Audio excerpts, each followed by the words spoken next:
By sunrise, Elena Carter should have been home. She should have been in her tiny apartment on the third floor of a brick building with bad heating and worse plumbing, kicking off her shoes beside the door before collapsing onto the couch in her Stay scrubs. back! She should have been He's my microwaving patient. leftover pasta, feeding the orange Step stray aside, cat that nurse. came to her fire He escape every belongs to morning, us. and pretending the ache Stay in her with feet me, wasn't please. getting Don't worse. leave me. Instead, I'm trying. she was It still hurts. inside Mercy I love General you. Hospital, Hold on. standing in a I love private you surgical too. recovery room that had been emptied, locked, and quietly taken over by men Where who did is not he? belong there. Get Men in back! black He's suits hurt! stood at every Move, exit, or you're one by next. the window, No, two near the please. door, another just outside the hallway, speaking into an earpiece in a No, voice so low you it stay seemed away designed from not him. to be heard by My normal people. patient, my patient. And in the center of the room, This beneath doesn't pale concern you, hospital nurse. lights, Move. Luca Moretti lay unconscious. Stay with Alive. me, please. Because of Elena. her, Elena stared at the monitor I'm here. beside his Hold bed, on. watching his heart Don't let rhythm go. move in steady green lines across the screen. It should have comforted her. Instead, every beep felt like a reminder that she had crossed some invisible border during the night. Before 2:17 a.m., Luca Moretti What have had you been a done to headline, Luca? A whispered He's warning, alive, for a now. name spoken carefully in You won't get bars, away with police this. stations, Try to stop courtrooms, me. and alleys where cameras mysteriously I'm stopped sorry, working. he didn't make it. Now Yes, he was a man confirmed, with he's gone. stitches across No, his please, ribs, no. bruises We did all we darkening his could. jaw, and her No, careful bandage please taped tell me over it's his not shoulder. true. Now he Sorry, had her Elena, his fingerprints condition in is his critical. blood. Miss Carter. Elena turned. The scarred man from the ER stood near the doorway. He had given his name once during the chaos. Matteo. Nothing more.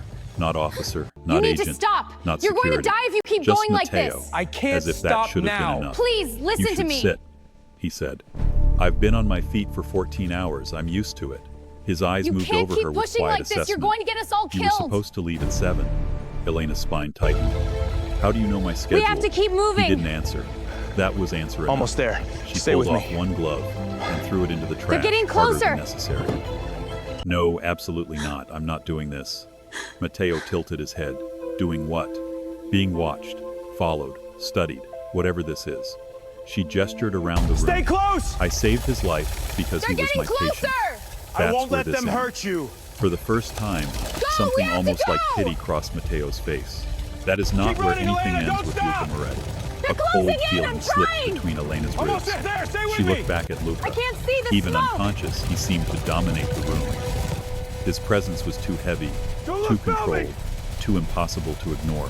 They're His dark hair everywhere. had dried in loose waves across his forehead. I've got you! Without Run the blood and the faster! rain, he looked less like a wounded criminal and more like a dangerous king forced into temporary sleep. Elena hated that she noticed. She hated even more that when he had gripped her wrist, when he had looked at her with those storm gray eyes, something inside her had gone completely still. Not You could hide safe, forever. not calm, recognized. Hell, man. And that Stay scared her more down! than the I've got guns. you! I have patients it's too downstairs, much! she said. Hold on, You are we're no getting longer out! assigned downstairs. I can't see. Don't Elena leave laughed me. once, sharp and humorless. Excuse me? The hospital administrator Okay. approved the change. Stay with me, My Elena! supervisor didn't even approve my vacation Get him request here last before they Christmas. let go. This was handled above your supervisor. We're getting out of this! Elena stepped closer to him, lowering her voice so the other men wouldn't hear how badly it shook. You don't get to rearrange my life because your boss got shot. Matteo held her gaze. Someone tried to kill him inside his own territory. That means the hospital is not safe. That sounds like his problem. Matteo's expression hardened. He made it yours when he said no one touches you. The words struck too deep. No one touch her. Elena still heard them in his broken voice. Possessive, absolute, insane. She wrapped both arms around herself.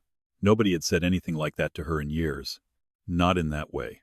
Not like they meant it enough to burn the world down. And that was exactly the problem. Because Elena knew what happened when powerful men decided a woman belonged inside their protection. Her mother had lived that story once. Different man, different city, same cage dressed up as safety. Protection could become control. Concern could become possession. Love could become a locked door. Elena had spent her entire adult life avoiding men who wanted too much. She paid her own bills, even when paying them meant eating instant noodles 3 nights in a row.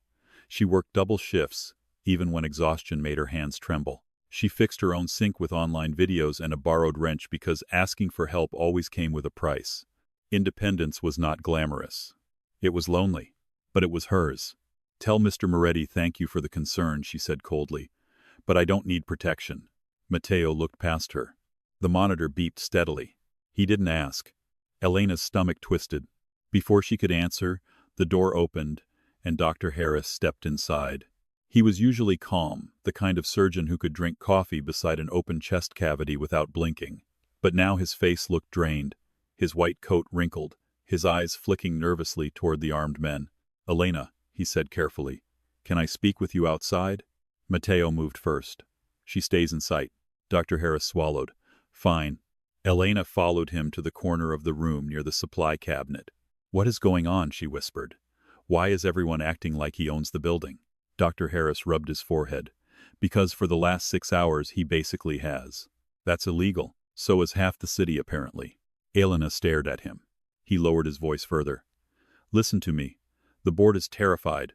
Police are outside, but no one wants to provoke his men. The mayor's office called twice. Nobody knows who shot him, and nobody wants a war starting in this hospital. So, I'm just supposed to stay here? For now, yes." Her throat tightened. "I worked all night. I need to go home." Dr. Harris hesitated. That hesitation told her everything. "What?" Elena asked. He looked toward Matteo, then back at her. "There were men seen near your apartment building this morning. The room seemed to tilt." "My apartment? I don't know details. How do they know where I live?" "Elena, how do they know where I live?" she repeated louder this time. One of the guards near the window glanced over. Matteo's voice came from behind her.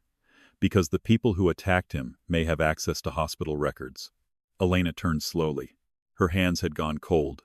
She thought of her apartment, the cracked yellow light in the hallway, the plant on the windowsill she always forgot to water, the photograph on her fridge of her younger brother Matteo. Not Matteo, not this scarred stranger, but her Matteo with his graduation cap crooked and his smile too proud for a 19-year-old boy who still asked her to cook his favorite soup when he visited. Her brother had a key. Sometimes he stopped by without calling. A terrible fear opened inside her. "My brother," she said. Matteo's eyes sharpened. "Elena, my brother has a key to my apartment. He goes there sometimes. He thinks it's safer than his dorm because my building has a locked entrance." Her voice broke despite her best effort. "If men are watching my apartment, then he could walk right into them." Matteo immediately spoke into his earpiece. "Find the brother. Name?" Elena hated herself for answering so quickly. "Matteo Carter, 19, University of Illinois, Chicago. Engineering freshman. He wears this stupid red hoodie all the time." Matteo repeated the information to someone unseen. Elena pressed a hand to her mouth. She was going to be sick. All night, she had been angry about being controlled, watched, trapped. But now the danger had a face. Her brother's face. The boy she had practically raised after their mother died. The boy she had worked 2 jobs to help send to college. The boy who still texted her pictures of bad cafeteria food because he knew it made her laugh. Dr. Harris touched her shoulder gently. "We'll make sure he's okay." Elena pulled away. No one had ever made sure of anything for her. That had always been her job. When her mother's debts came due, Elena had handled the calls. When Matteo needed school supplies, Elena had skipped lunch for a week. When the landlord threatened eviction, Elena had smiled through a double shift and paid him in cash. She had learned early that panic was a luxury. You did not fall apart when someone depended on you. You moved. You worked. You survived. But standing in that room, surrounded by armed men, with the most dangerous man in Chicago unconscious behind her, Elena felt something inside her begin to crack. A phone rang. Not hers. Matteo answered instantly, turning slightly away. His face changed before he spoke. Elena saw it.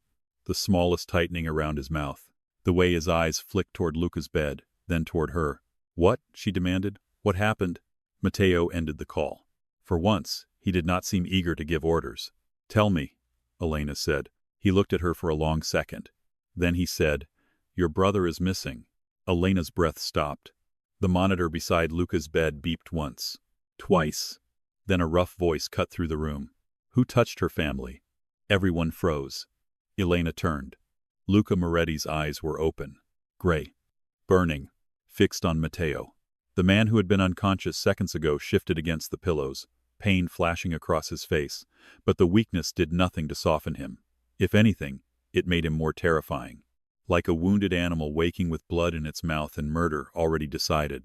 Matteo stepped closer. "Boss, you need to stay still." Luca ignored him. His gaze moved to Elena. She tried to look away. Couldn't. Something in his expression changed when he saw her face. The rage did not disappear. It narrowed, focused, became lethal. "Elena," he said. Her name and his voice felt dangerous. Too intimate. Too familiar. "How do you know my name?" she whispered. He did not answer. Instead, he pushed himself upright with a strength he should not have had, tearing one of the monitor wires loose from his chest. The machine screamed. Elena rushed forward by instinct. "Stop. You'll reopen the wound." His hand caught her wrist again. Not painful this time, but firm enough to stop her world. His eyes dropped to where his fingers circled her skin, then lifted back to her face. "I told them," he said quietly, "no one touches you." Elena's throat burned. "This isn't about me. My brother is missing." Luca's jaw flexed. For one brief moment, something almost human moved behind his eyes. Regret. Then it vanished under cold control. "Then we find him. You can barely sit up. I don't need to stand to start a war." The room went still. Elena stared at him, horrified by the calm certainty in his voice. Luca turned his head toward Matteo. "Close the bridges. Watch the airports. Pull every camera within 6 blocks of her apartment. I want names, faces, cars, plates, phone records, everything." Matteo nodded once. Already moving. Not fast enough. The temperature in the room seemed to drop. Luca's hand tightened slightly around Elena's wrist. Then he looked back at her, and for the first time, his voice lowered into something that sounded less like an order and more like a vow. "I will bring your brother back." Elena wanted to hate him. She wanted to tell him he was the reason this was happening, that men like him created storms and then expected gratitude when they offered shelter, that she had saved a stranger, not signed her life over to the devil wearing a hospital bracelet. But her brother was missing, and Luca Moretti was looking at her like the city itself was about to answer for it. Before she could speak, her phone buzzed in her pocket. Everyone heard it. Elena pulled it out with trembling fingers. Unknown number. A video message. Her blood went cold before she opened it. "No," Dr. Harris whispered. Elena pressed play. The screen showed a dark room. Concrete floor. A chair. A red hoodie. Matteo sat tied to it. Blood at the corner of his mouth, eyes wide with terror. Elena made a sound she didn't recognize. Then a distorted voice spoke through the video. "Tell Moretti the nurse belongs to us now." The camera shifted. A gloved hand grabbed Matteo's hair and forced his head back. "If he wants the boy alive, he gives us the woman." The video ended. For several seconds no one moved. Elena stood frozen, phone clutched in both hands, the world collapsing into the image of her brother's frightened face. Then Luca Moretti slowly removed the IV from his arm. Blood welled at the puncture. Elena looked at him shocked. "What are you doing?" He swung his legs over the side of the bed. Every guard in the room straightened. His stitches pulled, his face went pale, but his eyes never left hers. "They made one mistake," Luca said. His voice was quiet, almost gentle, but every man in that room understood the violence beneath it. Elena whispered, "What mistake?" Luca stood despite the blood soaking through his bandage. Then he reached for her phone, watched the last frozen frame of her brother's terrified face, and his expression turned into something colder than death. "They thought taking him would make me give you up." He looked at Elena, and in that moment, she realized the hospital lockdown had never been the beginning of the nightmare. It had been the warning before the city burned top of form, bottom of form. Mort. Tiude. The nurse tried to save a stranger, then armed men locked down the hospital. Due. Mota. Hashtag. A nurse thought she was saving a dying stranger in the emergency room, until armed men stormed the hospital and locked every door. Elena Carter's night shift turns into a nightmare when a mysterious wounded man is rushed into the ER during a storm. He is bleeding, dangerous, and surrounded by men with guns. But before he loses consciousness, he gives one chilling order: no one touches her. The stranger is Luca Moretti, the most feared Mafia boss in Chicago. What begins as a desperate attempt to save a patient becomes a dark, emotional, dangerous story of obsession, hidden protection, family secrets, betrayal, and a truth buried for 10 years. As Elena is pulled deeper into Luca's violent world, she discovers her mother's death was not what she was told. and the most dangerous man in the city may be the only one who knows why. This cinematic mafia romance story is filled with emotional tension, dark attraction, shocking reveals, dangerous love, and the kind of protection fantasy that keeps you listening until the very end. If you love dark romance audiobooks, mafia boss stories, emotional protection romance, dangerous alpha male characters, hidden identity reveals, and Netflix-style cinematic storytelling, this story was made for you. Watch until the end, because the truth Elena carries may destroy an entire city. Number dark romance number, mafia romance number, cinematic storytelling. 3. Keyword: mafia romance audiobook, dark romance story, mafia boss romance, dark mafia romance, emotional mafia love story, alpha male romance story, dangerous romance audiobook, mafia boss protects nurse, nurse and mafia boss romance, cinematic romance story, dark romance narration, long-form romance audiobook, emotional protection romance, hidden identity romance, mafia love story, billionaire mafia romance, possessive mafia boss story, romantic thriller audiobook, Netflix-style romance story, dark obsession, romance. 4. Prompt: thumbnail, ultra-realistic Netflix dark romance thriller poster, cinematic hospital emergency room at night during heavy rain, beautiful young nurse Elena Carter in blue scrubs, dark brown messy hair tied loosely, tired emotional eyes, face tense with fear and confusion, her hands stained with blood, standing beside a wounded handsome mafia boss Luca Moretti, lying on a hospital bed, muscular build, sharp jawline, dark wet hair, torn black shirt open with blood stains, Luca gripping Elena's wrist possessively while staring deeply into her eyes with dangerous obsession, Elena looking terrified but emotionally pulled toward him, armed mafia bodyguards in black suits standing behind them near the ER doors, guns partly visible, hospital lockdown atmosphere, glowing emergency lights, cold blue rain reflections on windows, bright clean cinematic hospital lighting, dramatic red and blue police light reflections, high tension, obsession energy, hidden power, dangerous attraction, emotional dominance, shallow depth of field, realistic faces, sharp eye contact, dark luxury mafia aesthetic, cinematic contrast, high detail. 16. 9 YouTube thumbnail composition, no text, no logo, no watermark. Prompt hingang fun. Épar 1. Ultra-realistic cinematic emergency room at 2:17 a.m.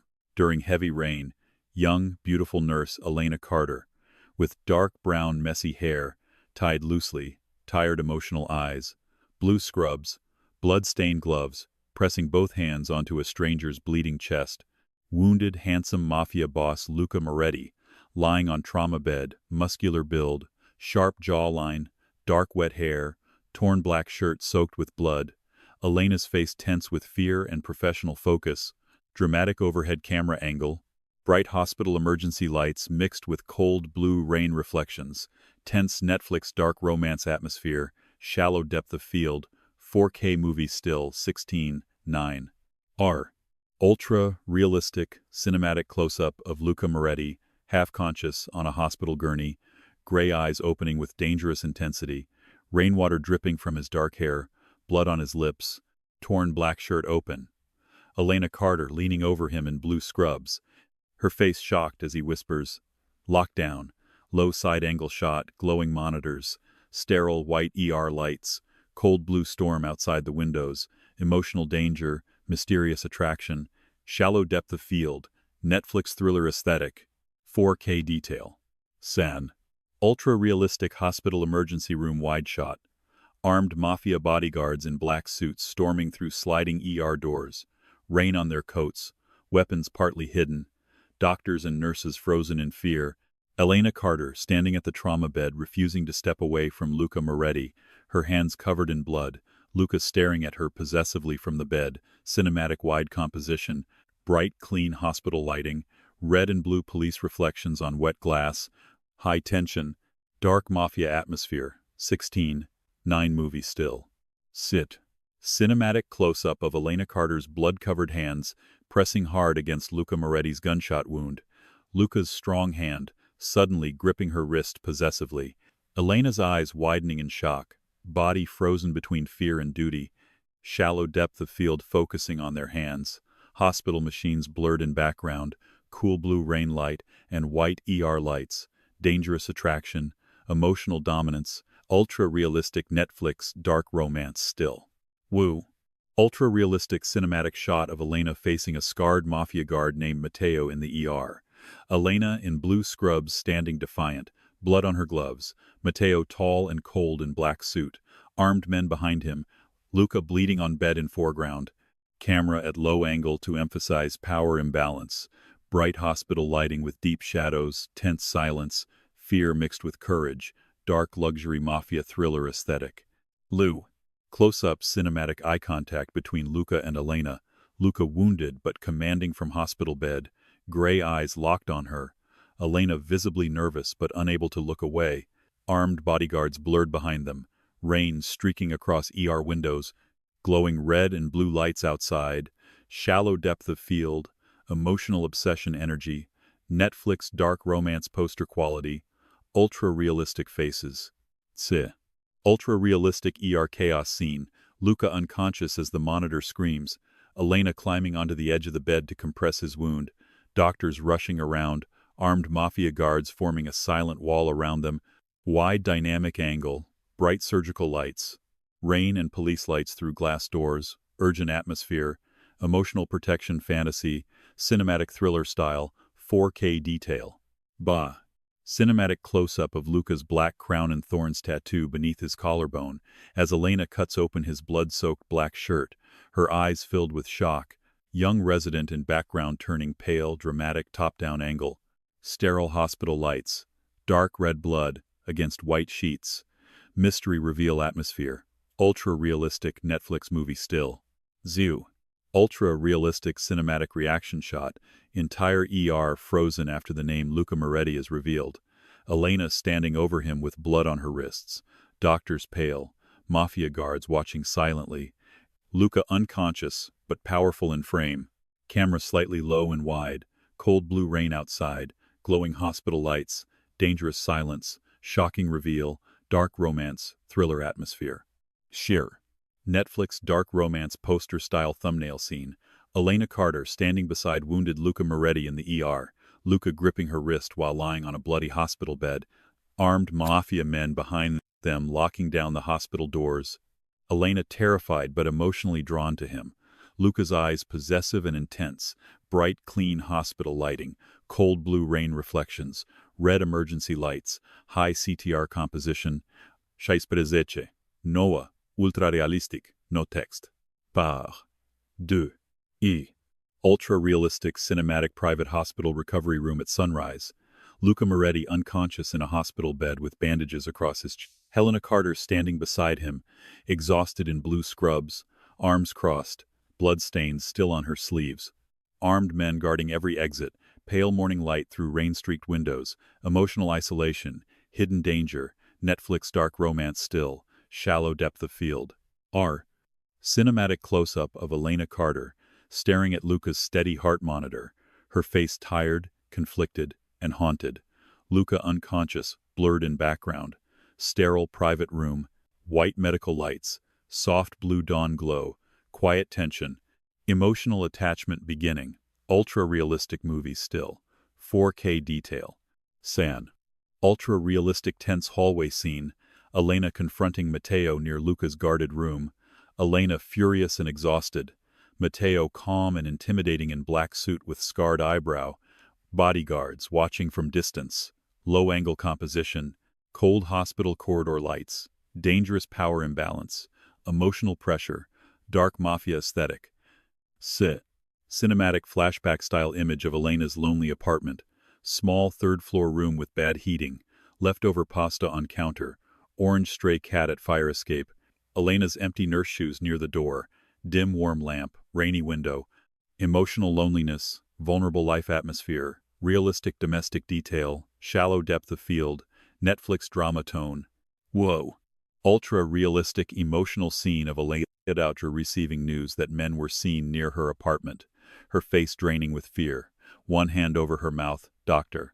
Harris beside her looking nervous, Mateo in background speaking into earpiece, private hospital room, cold white lighting, rising danger, cinematic composition, 4K movie still.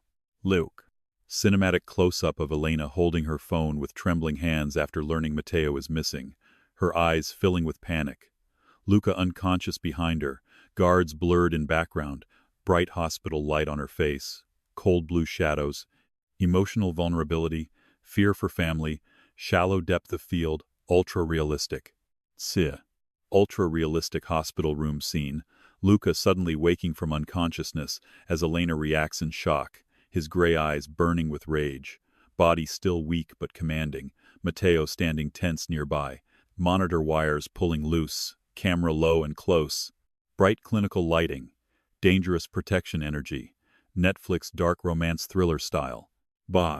Cinematic shot of Elena's phone showing a video message of Mateo tied to a chair in a dark concrete room, Elena's horrified reflection visible on the screen, Luca sitting up wounded behind her, cold hospital room light, psychological terror, emotional stakes, shallow depth of field, ultra-realistic 4K. Ultra-realistic cinematic close-up of Luca removing his IV with blood welling from his arm, his expression cold and lethal, Elena staring at him in fear and disbelief, hospital monitors screaming behind them, bright white light, red blood detail, obsession and protection energy, dark Mafia dominance, Netflix movie still. Wide cinematic shot of Luca standing despite his wounds in the private hospital room, Elena frozen beside him, Mateo and bodyguards awaiting orders, rain-lit windows behind them, hospital bed sheets, stained red, atmosphere of war beginning, low-angle heroic dangerous composition, ultra-realistic dark romance thriller, 16:9. Par 3. Ultra-realistic cinematic hospital corridor scene, Luca Moretti walking out of recovery despite blood spreading through his bandage, Elena following angrily behind him in blue scrubs, armed men forming a moving wall, nurses and patients watching in fear, low tracking shot, bright corridor lights, emotional pressure, hidden power, dark Mafia atmosphere. Close-up cinematic scene of Elena grabbing Luca's arm in the hospital hallway, her expression furious and desperate, Luca turning to her with cold gray eyes, bodyguards freezing around them, power imbalance, tension-filled silence, shallow depth of field, clean hospital lighting, Netflix dark romance style. Ultra-realistic hospital lobby lockdown scene, frightened civilians and nurses standing still, Luca's men controlling doors, police lights flashing outside glass entrance, Elena beside Luca looking overwhelmed, Luca wounded but dominant, wide cinematic composition, cold blue and red reflections, dangerous public exposure, thriller atmosphere.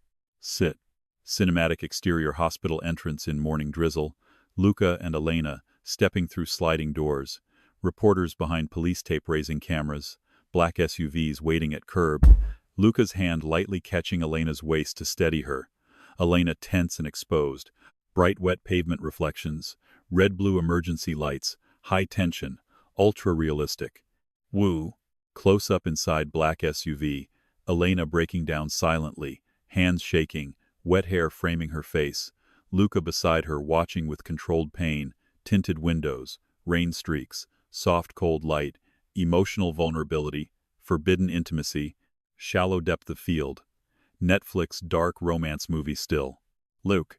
Ultra-realistic cinematic shot of Luca telling Elena about his dead younger brother, his face haunted and controlled, Elena listening with conflicted sympathy, SUV interior dark and rain-lit, background blurred city streets, emotional trauma bond, cinematic low-key lighting, 4K detail, Cinematic close-up of Elena holding her lost silver cross necklace inside an evidence bag, her face pale with shock, Luca and Mateo tense in the SUV, rain-streaked window behind them, mystery reveal, emotional dread, shallow depth of field, dark thriller atmosphere.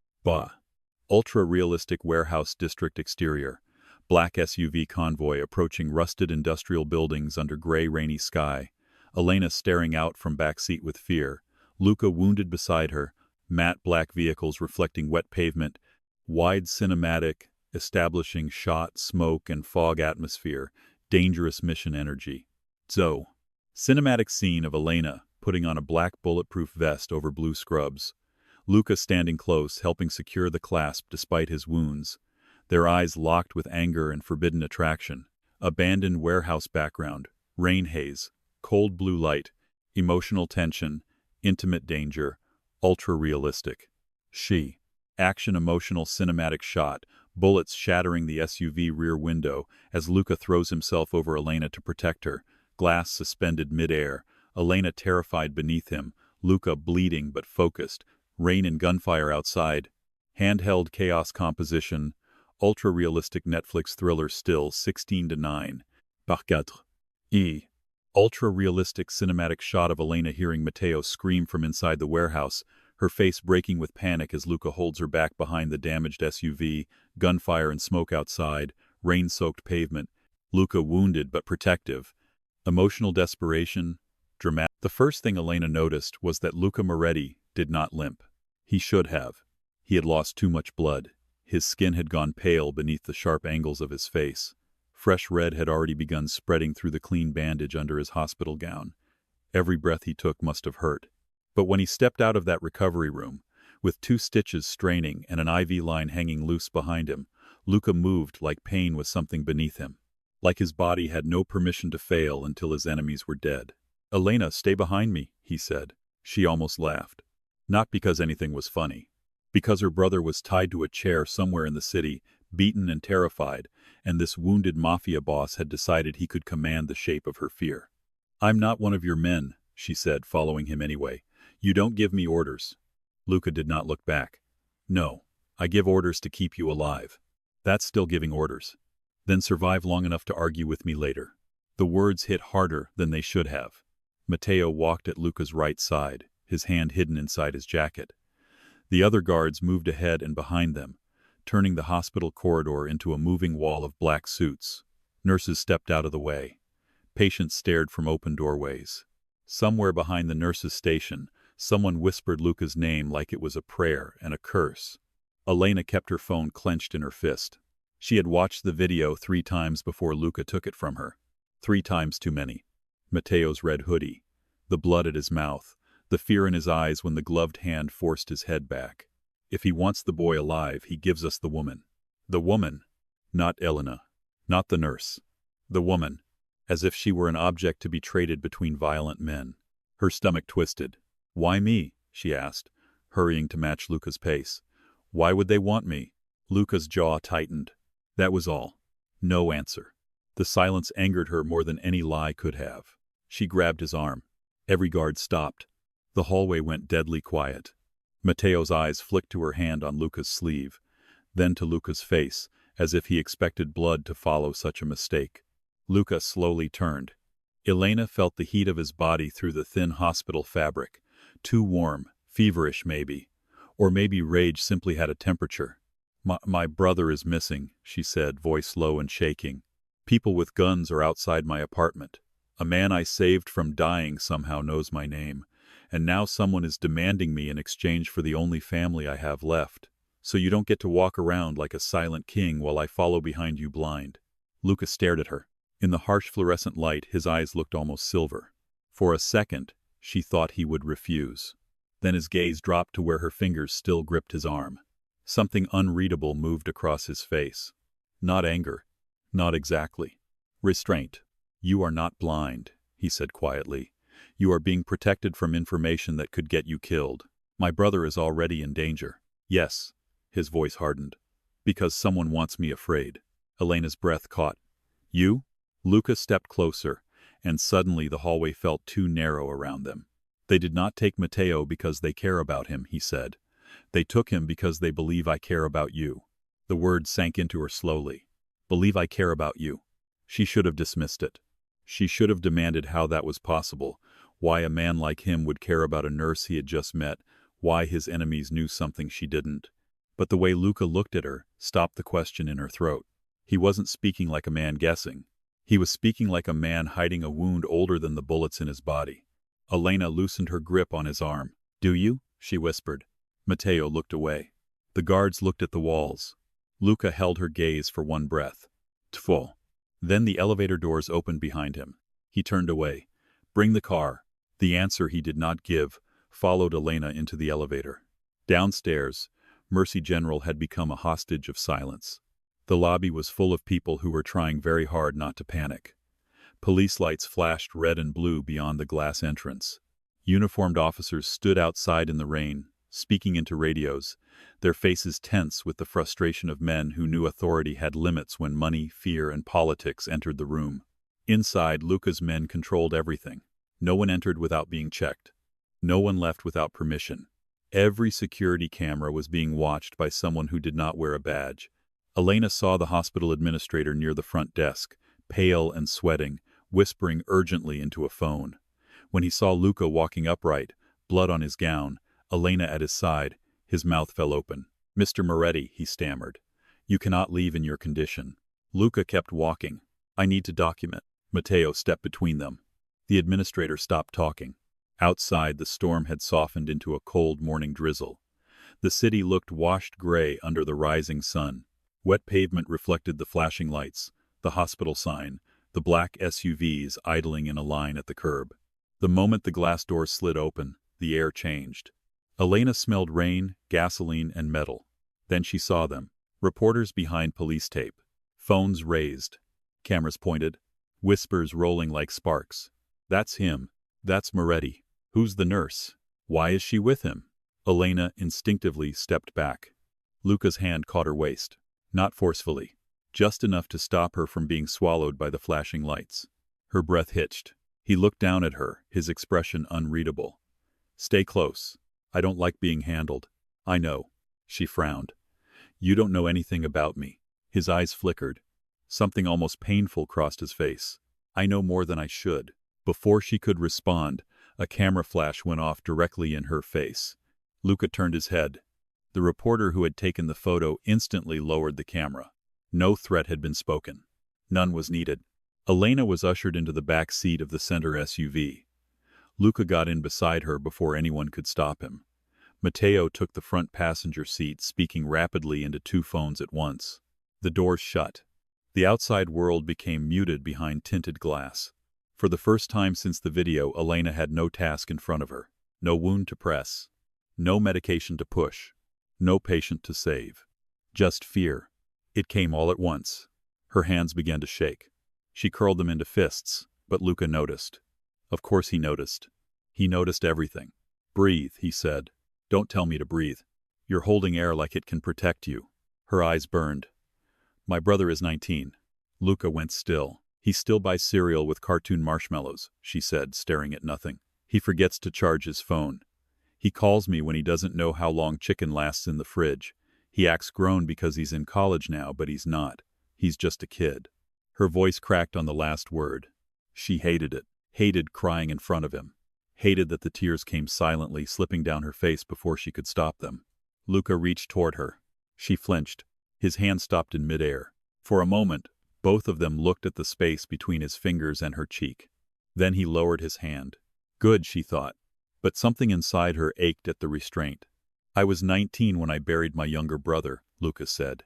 Elena turned toward him. His face had gone hard again, but his eyes were somewhere else. Some other room. Some other blood. "He was taken to force my father into a deal," Luca continued. "My father negotiated for 36 hours. Elena's chest tightened. Luca looked at her then. "My brother was dead after the first one." The SUV moved through the rain-slick streets.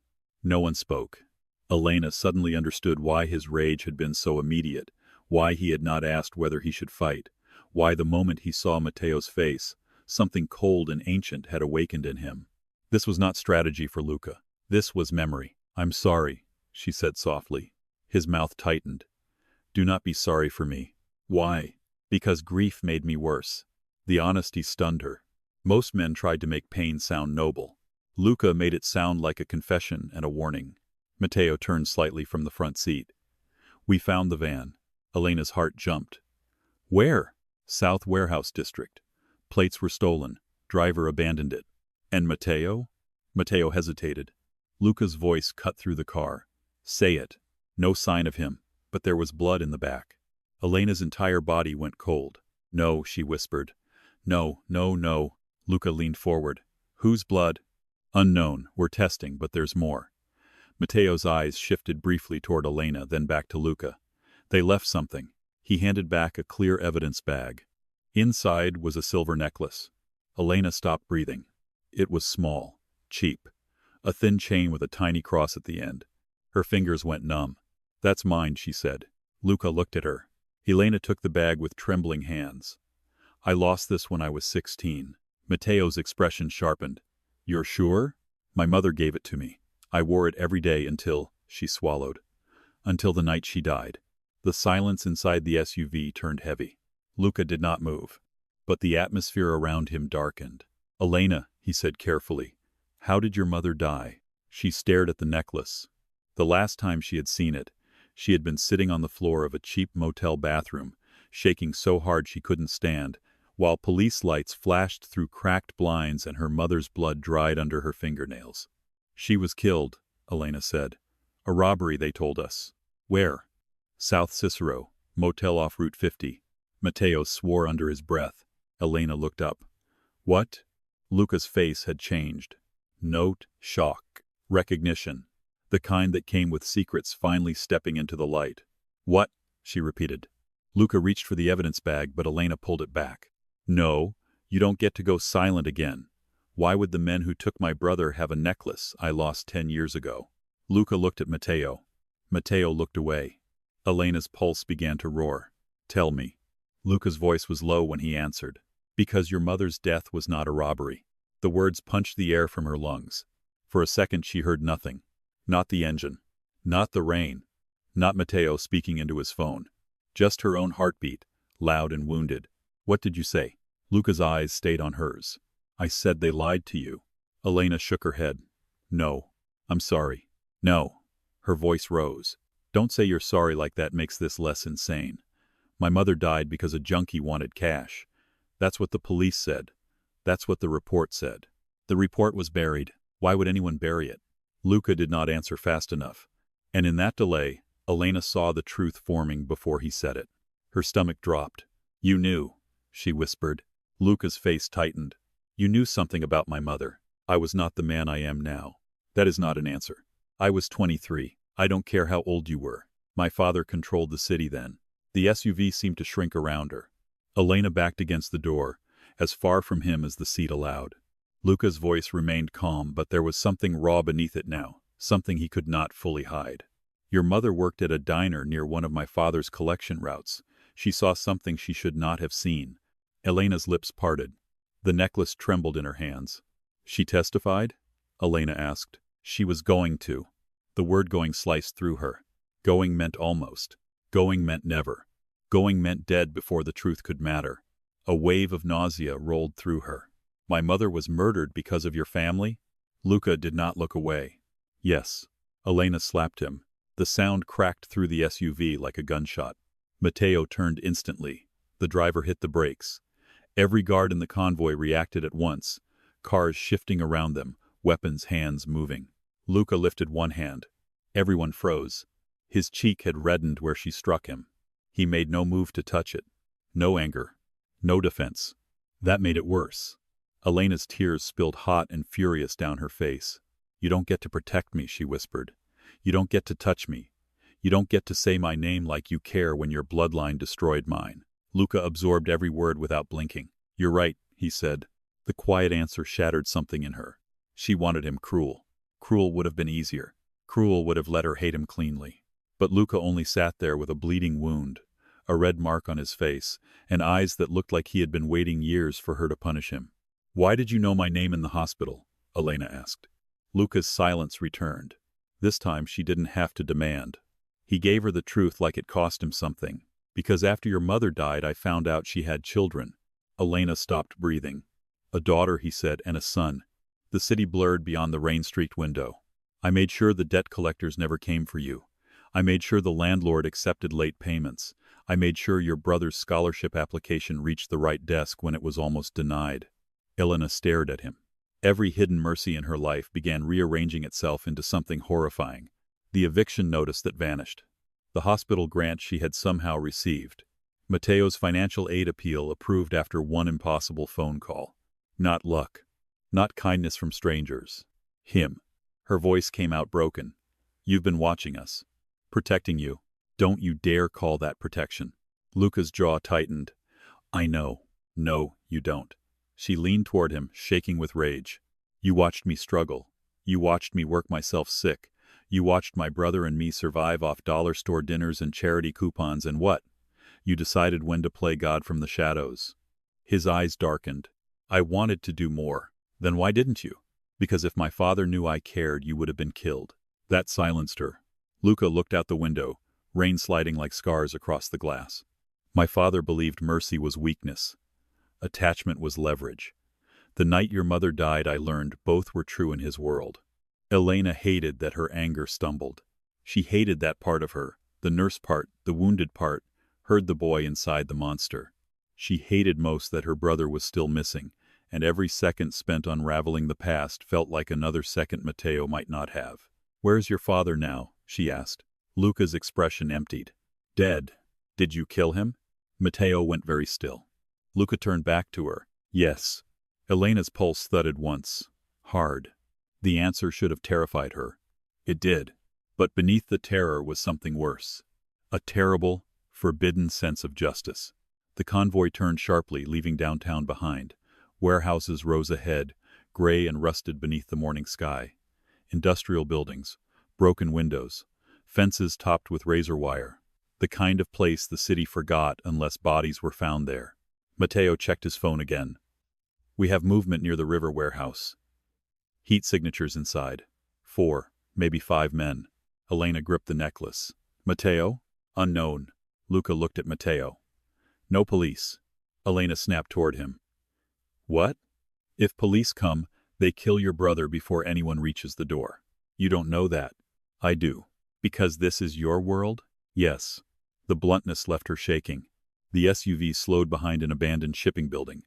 Men stepped out of the other vehicles, silent and armed. Matteo turned to Elena. You stay here. No. Luca's voice dropped. Elena, he's my brother. And that is why you stay. She leaned close enough to see the pain sweat at his temple. I have spent my entire life being told to wait while men decide what happens to my family. I waited in a police station when my mother died. I waited by the phone when bills came due. I waited for help that never came. I am done waiting. Luca stared at her. For a moment she thought he would force her. He could. Everyone around him would obey. Instead, he reached beneath the seat and pulled out a black, bulletproof vest. Put this on. Elena's breath caught. Matteo looked furious.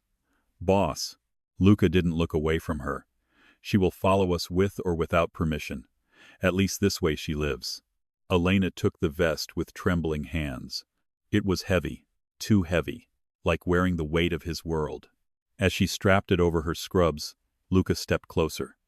His fingers brushed hers once, helping secure the side clasp.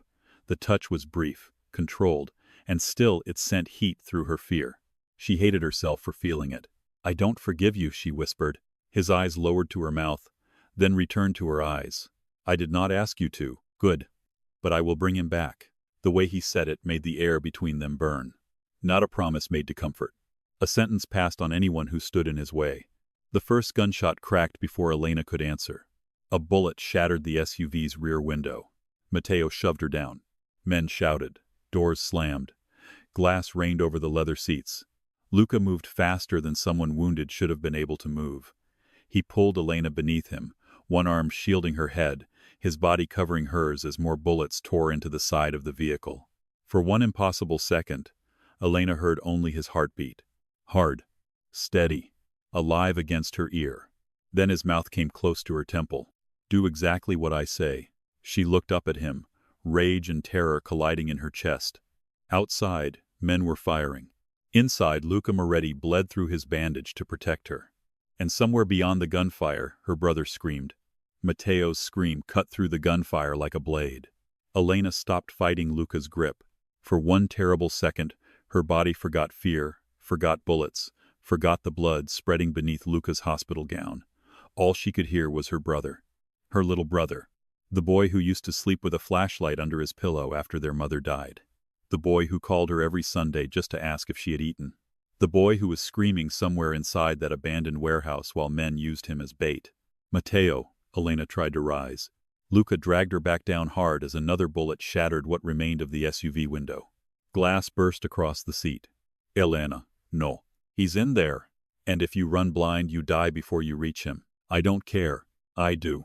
The words struck harder than the gunfire. Luca's face was inches from hers, jaw clenched, gray eyes burning with pain and command. Rain blew in through the broken window, wetting his hair, streaking down his cheek, mixing with the blood soaking his bandage. He looked half dead. He looked unstoppable. Outside, Matteo shouted orders. Luca's men returned fire, spreading out behind concrete barriers and abandoned machinery. The sound was deafening. Das breaking glass, tires screeching, men cursing through the rain. Elena's breath came in short, panicked bursts. Then Matteo screamed again. This time, weaker. Her heart broke open. Luca heard it too. Something changed in him. The last trace of restraint vanished. He looked toward Matteo. Smoke the entrance. Matteo's head snapped around. Boss, your wound. Now. Matteo hesitated for half a second. Luca's voice turned lethal. Matteo. The scarred man moved. Two of Luca's men launched smoke canisters toward the warehouse doors. White-gray clouds erupted across the loading dock, swallowing the gunfire, the rain, the flashing headlights. Men shouted from inside. A bullet sparked against metal somewhere close. Luca grabbed Elena's hand. Stay on my left, keep low, do not stop unless I stop. You can't go in there, she said, staring at the blood on him. His mouth curved without humor. I have survived worse. That doesn't make you immortal. No. His eyes held hers. It makes me useful. Then he opened the SUV door and pulled her into the storm. The world outside was chaos. Rain hit Elena's face cold and sharp. Smoke burned her throat. Her sneakers slipped on wet pavement as Luca moved ahead of her, one hand locked around hers, the other holding a gun he had somehow taken from Matteo without her seeing. She hated the weapon. She hated how naturally it fit in his hand. She hated that she felt safer because of it. They crossed behind two black SUVs riddled with bullet holes. Luca's men advanced with terrifying precision, not like street criminals, not like frightened bodyguards, but like soldiers who had done this too many times to flinch. Elena saw one of them fall, saw another drag him behind cover, saw Matteo shoot twice into the smoke and calmly step forward. Then Luca jerked her against his chest as a bullet cracked past her shoulder. His arm closed around her waist. For one breath, her back pressed against him. His voice brushed her ear. Are you hit? She shook her head, unable to speak. His hand moved quickly over her arm, her side, her ribs, checking anyway. The intimacy of it shattered something inside her. He had lied to her for years, watched over her from the shadows, hidden behind money and fear and murder. But his hand trembled when he thought she might be hurt. That frightened her more than his gun. They reached the side entrance. It was rusted half open, chained loosely as if someone had wanted them to find it. Matteo appeared beside them, face hard.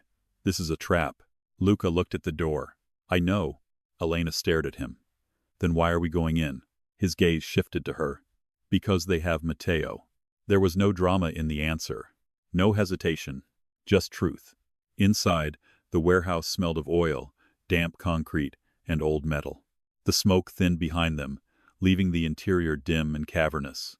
Morning light leaked through broken high windows, forming pale stripes across stacked crates and abandoned equipment. Somewhere water dripped steadily into a puddle. Then came a sound.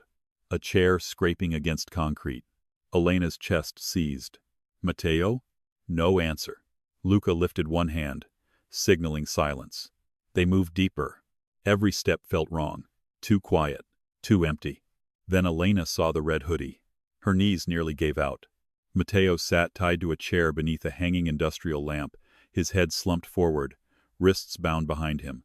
Blood marked one side of his mouth. His left eye was swelling shut. But he was breathing. Elena. Raspit. She broke. Matteo. She ran before Luca could stop her. Elena, Luca shouted. The floor clicked beneath her shoe. Luca moved like a shadow. He slammed into her from the side, driving her to the ground, just as an explosion tore through the space where she had been standing. Heat blasted over them. Metal screamed. Dust and fire filled the air. Elena hit the concrete hard, Luca's body covering hers again. For a moment she couldn't hear anything except a high ringing in her ears. Her lungs fought for air. Smoke burned her eyes. Then she realized, Luca wasn't moving. Her heart stopped. Luca? His weight was heavy over her. Too heavy. Luca. He pushed himself up with one arm, jaw tight with pain. Blood had soaked completely through his bandage now, dark and spreading. A shard of metal had cut across his shoulder. His breathing was rough, but his eyes were open, focused on her. Are you hurt? Elena stared at him in disbelief. You almost died. Answer me. No, she whispered. I'm not hurt. Good. Only then did he let himself wince. Matteo appeared through the smoke, dragging one injured guard with him. Tripwire. They wanted her to trigger it. Elena's stomach turned. She looked toward Matteo. The blast had knocked his chair sideways, but he was alive, coughing, trying to lift his head. Elena, he choked. Don't come closer. She froze. Luca rose to one knee, gun raised. A laugh echoed through the warehouse. Slow, controlled, almost amused. From the shadows beyond Matteo, a man stepped into the hanging light. He was older than Luca by maybe 10 years, lean and elegant, wearing a charcoal coat over a black suit. His hair was slicked back, silver at the temples. A thin scar ran from the corner of his mouth to his chin, giving his smile a permanent cruelty. Luca went completely still. The change was so subtle, Elena almost missed it. But Matteo didn't. The scarred guard whispered, No. The man in the charcoal coat smiled wider. Hello, Luca. Elena looked between them. Luca's gun stayed steady, but his face had gone cold in a way that made the whole warehouse feel suddenly smaller. Adrian, he said. The name meant nothing to Elena, but it meant something to Luca. Something buried deep. Something bloody. Adrian stepped behind Matteo and rested one hand on the back of the chair. Elena lunged forward, but Luca caught her arm without looking away from the man. Don't, he murmured. Adrian's eyes moved to Elena. There was something revolting in the way he looked at her. Not desire, not curiosity. Recognition. Like she was a piece of evidence he had kept hidden for years. So this is her, Adrian said softly. Maria Carter's daughter. Elena's blood turned to ice. My mother? Adrian smiled. She had your eyes. Luca's gun lifted a fraction. Do not speak about her. Adrian laughed. Still pretending you were the noble one? Luca said nothing, but Elena felt his grip tighten around her arm. Adrian looked delighted by the silence. Oh, Elena, he said, you have no idea what kind of man is standing beside you. I know enough, she snapped. No. Adrian's smile faded. You know the edited version. The version where Luca Moretti watched from the shadows because he was afraid his father would hurt you. Romantic, isn't it? A monster with a conscience. Luca's voice was low. Stop. Adrian ignored him. But he left out the best part. Elena didn't want to listen. She couldn't stop. Adrian leaned closer to Matteo, one hand gripping her brother's shoulder. The night your mother died, Luca was there. The warehouse fell silent. Even the rain seemed to pause against the roof. Elena slowly turned toward Luca. No, she whispered. Luca's face did not change. That was worse than denial. Tell me he's lying. Luca's jaw tightened. Elena, tell me he's lying. Adrian laughed softly. He can't. Elena stepped back, as if Luca had touched her with a blade. Her mind filled with flashes she didn't want. Her mother's blood. Police lights. A motel bathroom. The necklace gone. A 16-year-old girl shaking on the floor, while officers told her there was nothing more they could do. And Luca. Somewhere there. Hidden in the night she had spent 10 years trying to survive. You were there? Her voice broke. You were there when she died? Luca lowered his gun slightly. Elena, listen to me. No, I did not kill her. But you were there. His silence answered. Elena's chest caved inward. Matteo lifted his head, eyes wide with horror. Ellie. Adrian clapped once, slow and cruel. There it is, the beautiful moment when protection becomes betrayal. Luca's eyes snapped back to him. You wanted her here to hear this. I wanted her to know the truth before she chose sides. There are no sides. Adrian's smile sharpened. There are always sides. Then he pulled a knife from inside his coat and pressed it against Matteo's throat. Elena screamed. Luca raised his gun again, but Adrian moved behind Matteo, using him as a shield. Careful, Adrian said. Your obsession is already bleeding. Don't make her brother bleed too. Luca's face turned deadly. You touch him, I erase your bloodline. Adrian leaned down, speaking almost gently into Matteo's ear. He means it. Luca always had a gift for destroying families. Elena shook her head, tears blurring the room. Why are you doing this? Adrian looked at her. For the first time, his smile vanished completely. Because your mother didn't just witness a crime, Elena. She stole something that belonged to the Moretti Empire, something Luca has been searching for since the night she died. Elena stared at him. My mother was a waitress. Your mother was smarter than every man in that room.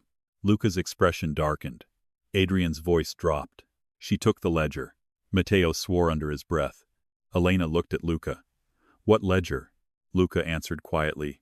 Names, payments, judges, police, politicians, men who helped my father build the city.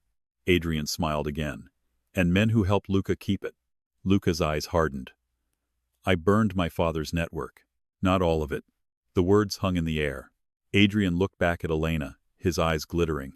Your mother hid that ledger before she died, and she left the key to finding it with you. Elena shook her head. No, I don't have anything. Adrian's gaze dropped to the evidence bag still clenched in her hand. The necklace. Her mother's cross. Yes, he said softly. You do. Elena looked down. Her fingers tightened around the thin chain. This cheap silver necklace. This broken memory. This thing she had thought was lost the night her childhood ended. Luca stepped slightly in front of her. Adrian noticed. His expression twisted with satisfaction. Still protecting the girl whose mother you failed to save. Elena's breath caught. Failed to save. Not killed. Failed. Luca's voice became dangerously quiet. Let the boy go. Give me the necklace. No. Elena looked up sharply. Luca didn't look at her. Adrian's knife pressed closer to Matteo's skin. A thin line of red appeared. Elena's world narrowed. Stop, she screamed. Take it. Luca turned. Elena, don't. He'll kill him. If you give him that necklace, he kills him anyway. You don't know that? Yes, I do. Because you know men like him? Luca's eyes burned into hers. Because I was raised by them. The brutal honesty froze her. Adrian sighed. Touching. Really. But I'm tired of waiting. He nodded toward the shadows. Two men stepped out above them on a metal walkway, rifles aimed downward. Matteo raised his gun. Luca shoved Elena behind a concrete pillar just as the warehouse erupted again. Gunfire exploded from above. Bullets tore into crates, shattered glass, sparked against steel beams. Matteo fired upward. Luca moved with terrifying precision despite his injuries, dragging Elena through smoke and dust toward a line of machinery. Elena clutched the necklace against her chest. Matteo was still tied to the chair. Adrian was dragging him backward. No! Elena screamed. Luca fired once. One of Adrian's men fell from the walkway, crashing through rotten boards. Matteo took down the second. For one wild second, the path to Matteo cleared. Elena ran. This time Luca ran with her. They reached Matteo together. Elena dropped to her knees, hands shaking as she tried to untie the ropes. Ellie, Matteo gasped. Behind you. Elena turned. Adrian stood 10 feet away, gun raised. Not at Luca. At her. Luca stepped in front of Elena before the trigger could move. The shot cracked. Elena felt Luca's body jerk. Everything stopped. Luca staggered once. Then his knees hit the concrete. No, Elena whispered. Blood spread across his chest, dark and immediate. Matteo shouted something, firing toward Adrian as the man disappeared into the smoke. Elena caught Luca before he hit the ground fully, her hands pressing against the wound by instinct. Not again. Not this. Not him. Luca, stay with me. His eyes found hers. Still gray. Still burning. But dimmer now. Elena, he breathed. Don't talk. Just breathe. His hand lifted weakly, touching the necklace at her throat. She hadn't realized the chain had slipped from her hand and tangled against her scrubs. His fingers closed around the tiny cross. With a soft click, the back of it opened. Elena froze. Inside the cross was a folded sliver of paper so small it almost looked like dust. Matteo stared. Matteo started. Elena's pulse stopped. Luca smiled faintly through the blood at his mouth. Your mother, he whispered, was never running from my family. Elena looked at him, trembling. She was running to me. The words shattered the world. Then Luca's eyes closed. Elena's hands were already moving before her mind understood what Luca had said. Pressure first. Always pressure. Her palms slammed over the fresh wound in his chest, fingers slicking instantly with blood. The bullet had entered high, just beneath the collarbone, too close to everything that mattered. Too much blood. Too fast. "No, no, no," she whispered, then louder, sharper. "Luca, open your eyes." He didn't. His head rested heavy against her thigh, dark lashes still against pale skin, his mouth slightly parted as if the last truth had cost him the rest of his life. "Your mother was never running from my family. She was running to me." The words circled Elena's skull like a trap. "Impossible.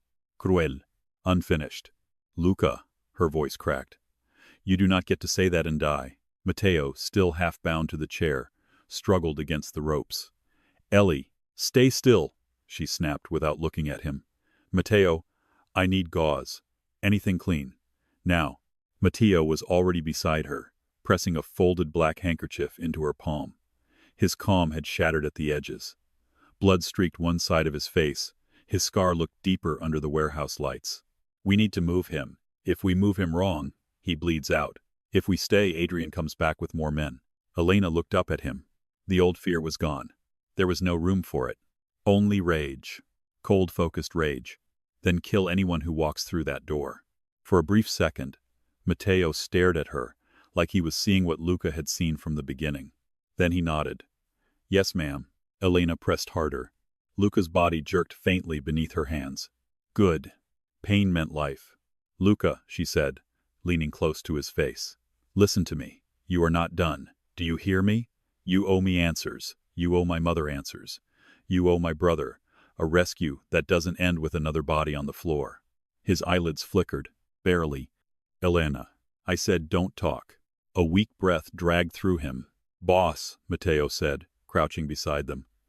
"We have 3 minutes before the second team breaches, maybe less." Luca's eyes opened halfway. Even bleeding out on a filthy warehouse floor, he looked furious that death had interrupted him. "Matteo," he rasped.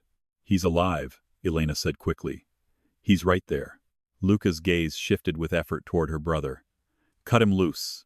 Matteo moved instantly, slicing through the ropes with a knife from his boot. Matteo collapsed forward, coughing, one arm clutching his ribs. Elena wanted to run to him, wanted to wrap herself around the boy she had raised, but her hands could not leave Luca's chest.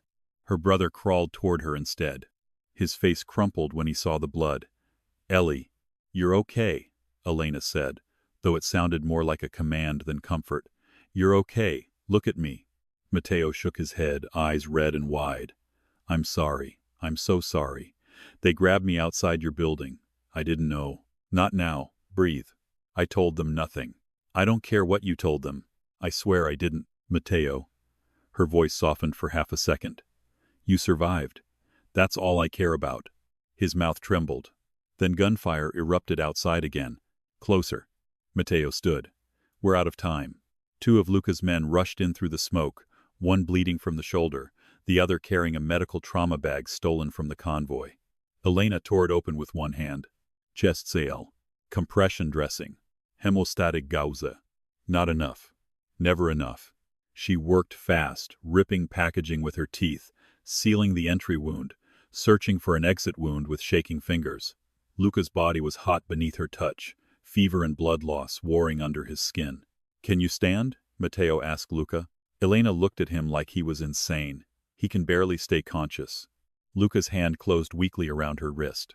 Again, always her wrist, as if her pulse was the only thing anchoring him to the world. "I can stand," he said. "You absolutely cannot." His eyes found hers. There was blood on his lips. "Elena, if Adrian gets that cross, your mother died for nothing." The words struck her so hard she forgot to breathe. The tiny silver cross lay against her chest, still open, the sliver of paper hidden inside like a heartbeat. She had not even unfolded it yet. Had not had time. Had not had air. "What is it?" she whispered. What did she hide? Luca tried to answer, but pain seized him. His jaw clenched, tendons standing out along his throat. Matteo bent lower. "Boss." Luca breathed through it. "Safe house." Matteo's face changed. "The north one?" "No." Luca looked at Elena. "Hers." Elena frowned. "What does that mean?" Matteo hesitated. Luca's gaze hardened. "Take her there, boss. That location is now." Another explosion shook the warehouse. Dust rained from the ceiling. Elena covered Luca's face with her shoulder as broken glass fell around them. Matteo grabbed her arm, terrified. Somewhere outside, engines roared. Matteo swore. "We move." Luca's men lifted him despite Elena's protest. The moment his body left the ground, blood surged beneath the dressing. "Elena," Matteo said sharply. "I see it." She pressed one hand over the wound and walked with them, half bent over Luca as they carried him through the smoke. Her body screamed with exhaustion. Her knees shook. Her scrubs were soaked in rain, sweat, and blood. But she did not let go.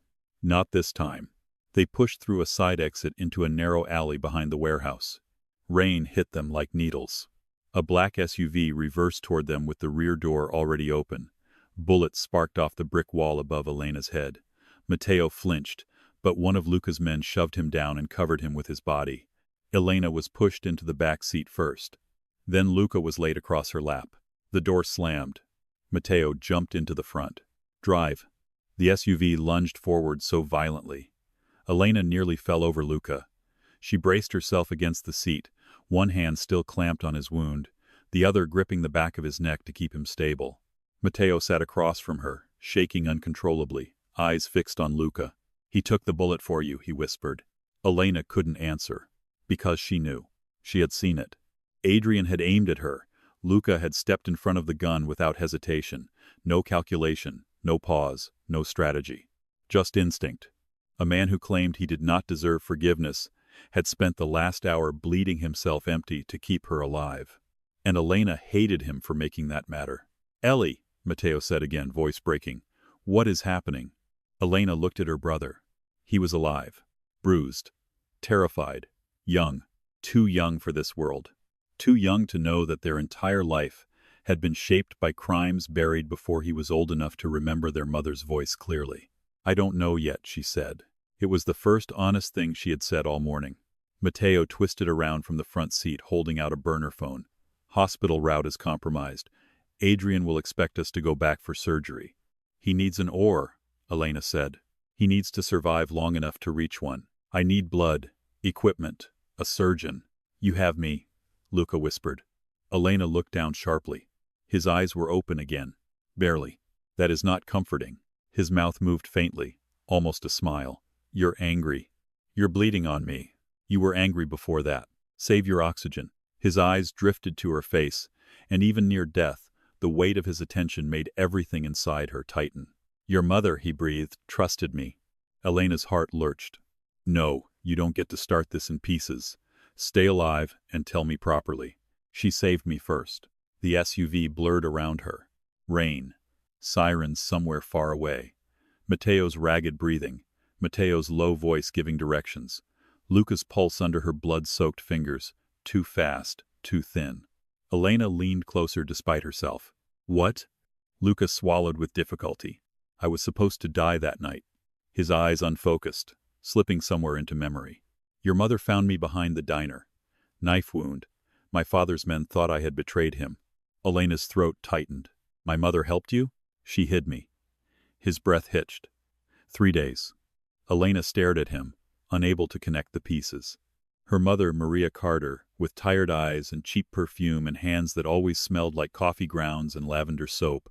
Her mother, who worked double shifts and sang badly in the kitchen. Her mother, who had taught Elena to keep her chin up when men raised their voices. Her mother had hidden Luca Moretti. "She knew who you were?" "Yes. Why would she help you?" Luca's gaze sharpened for one brief, painful second. "Because she was good." The simplicity of it hurt more than any dramatic answer could have. Elena looked away. Her mother had been good. That was the tragedy. Good people believed bleeding boys deserved saving. Good people opened doors. Good people died because evil men mistook kindness for weakness. "What happened?" she asked. Luca's voice dropped lower. "She overheard my father planning to sell access to half the city judges, police commanders, prosecutors. The ledger proved all of it. She took it because she thought if she gave it to the right person, it would protect her children." Elena touched the cross at her chest with her free hand. "And she gave it to you?" "No." His eyes darkened. "She came to give it to me. But Adrian followed her." The name turned the air poisonous. Matteo leaned forward. Who is Adrian? Matteo answered from the front, voice grim. Adrian Vale, former Moretti lieutenant. Luca's father treated him like a second son. He disappeared after the old regime fell. Luca's jaw tightened. He did not disappear. He waited. Elena looked down at him. Why come back now? Lukas has him at hers. Because he found out I had a weakness. Her breath stopped. The SUV fell silent except for rain hammering the roof. Elena knew what he meant. She wished she didn't. You, he said quietly. She pulled her hand from his neck like the word had burned her. Don't. Elena. No. She pressed harder on the wound, making him flinch. You do not get to make me part of your tragedy.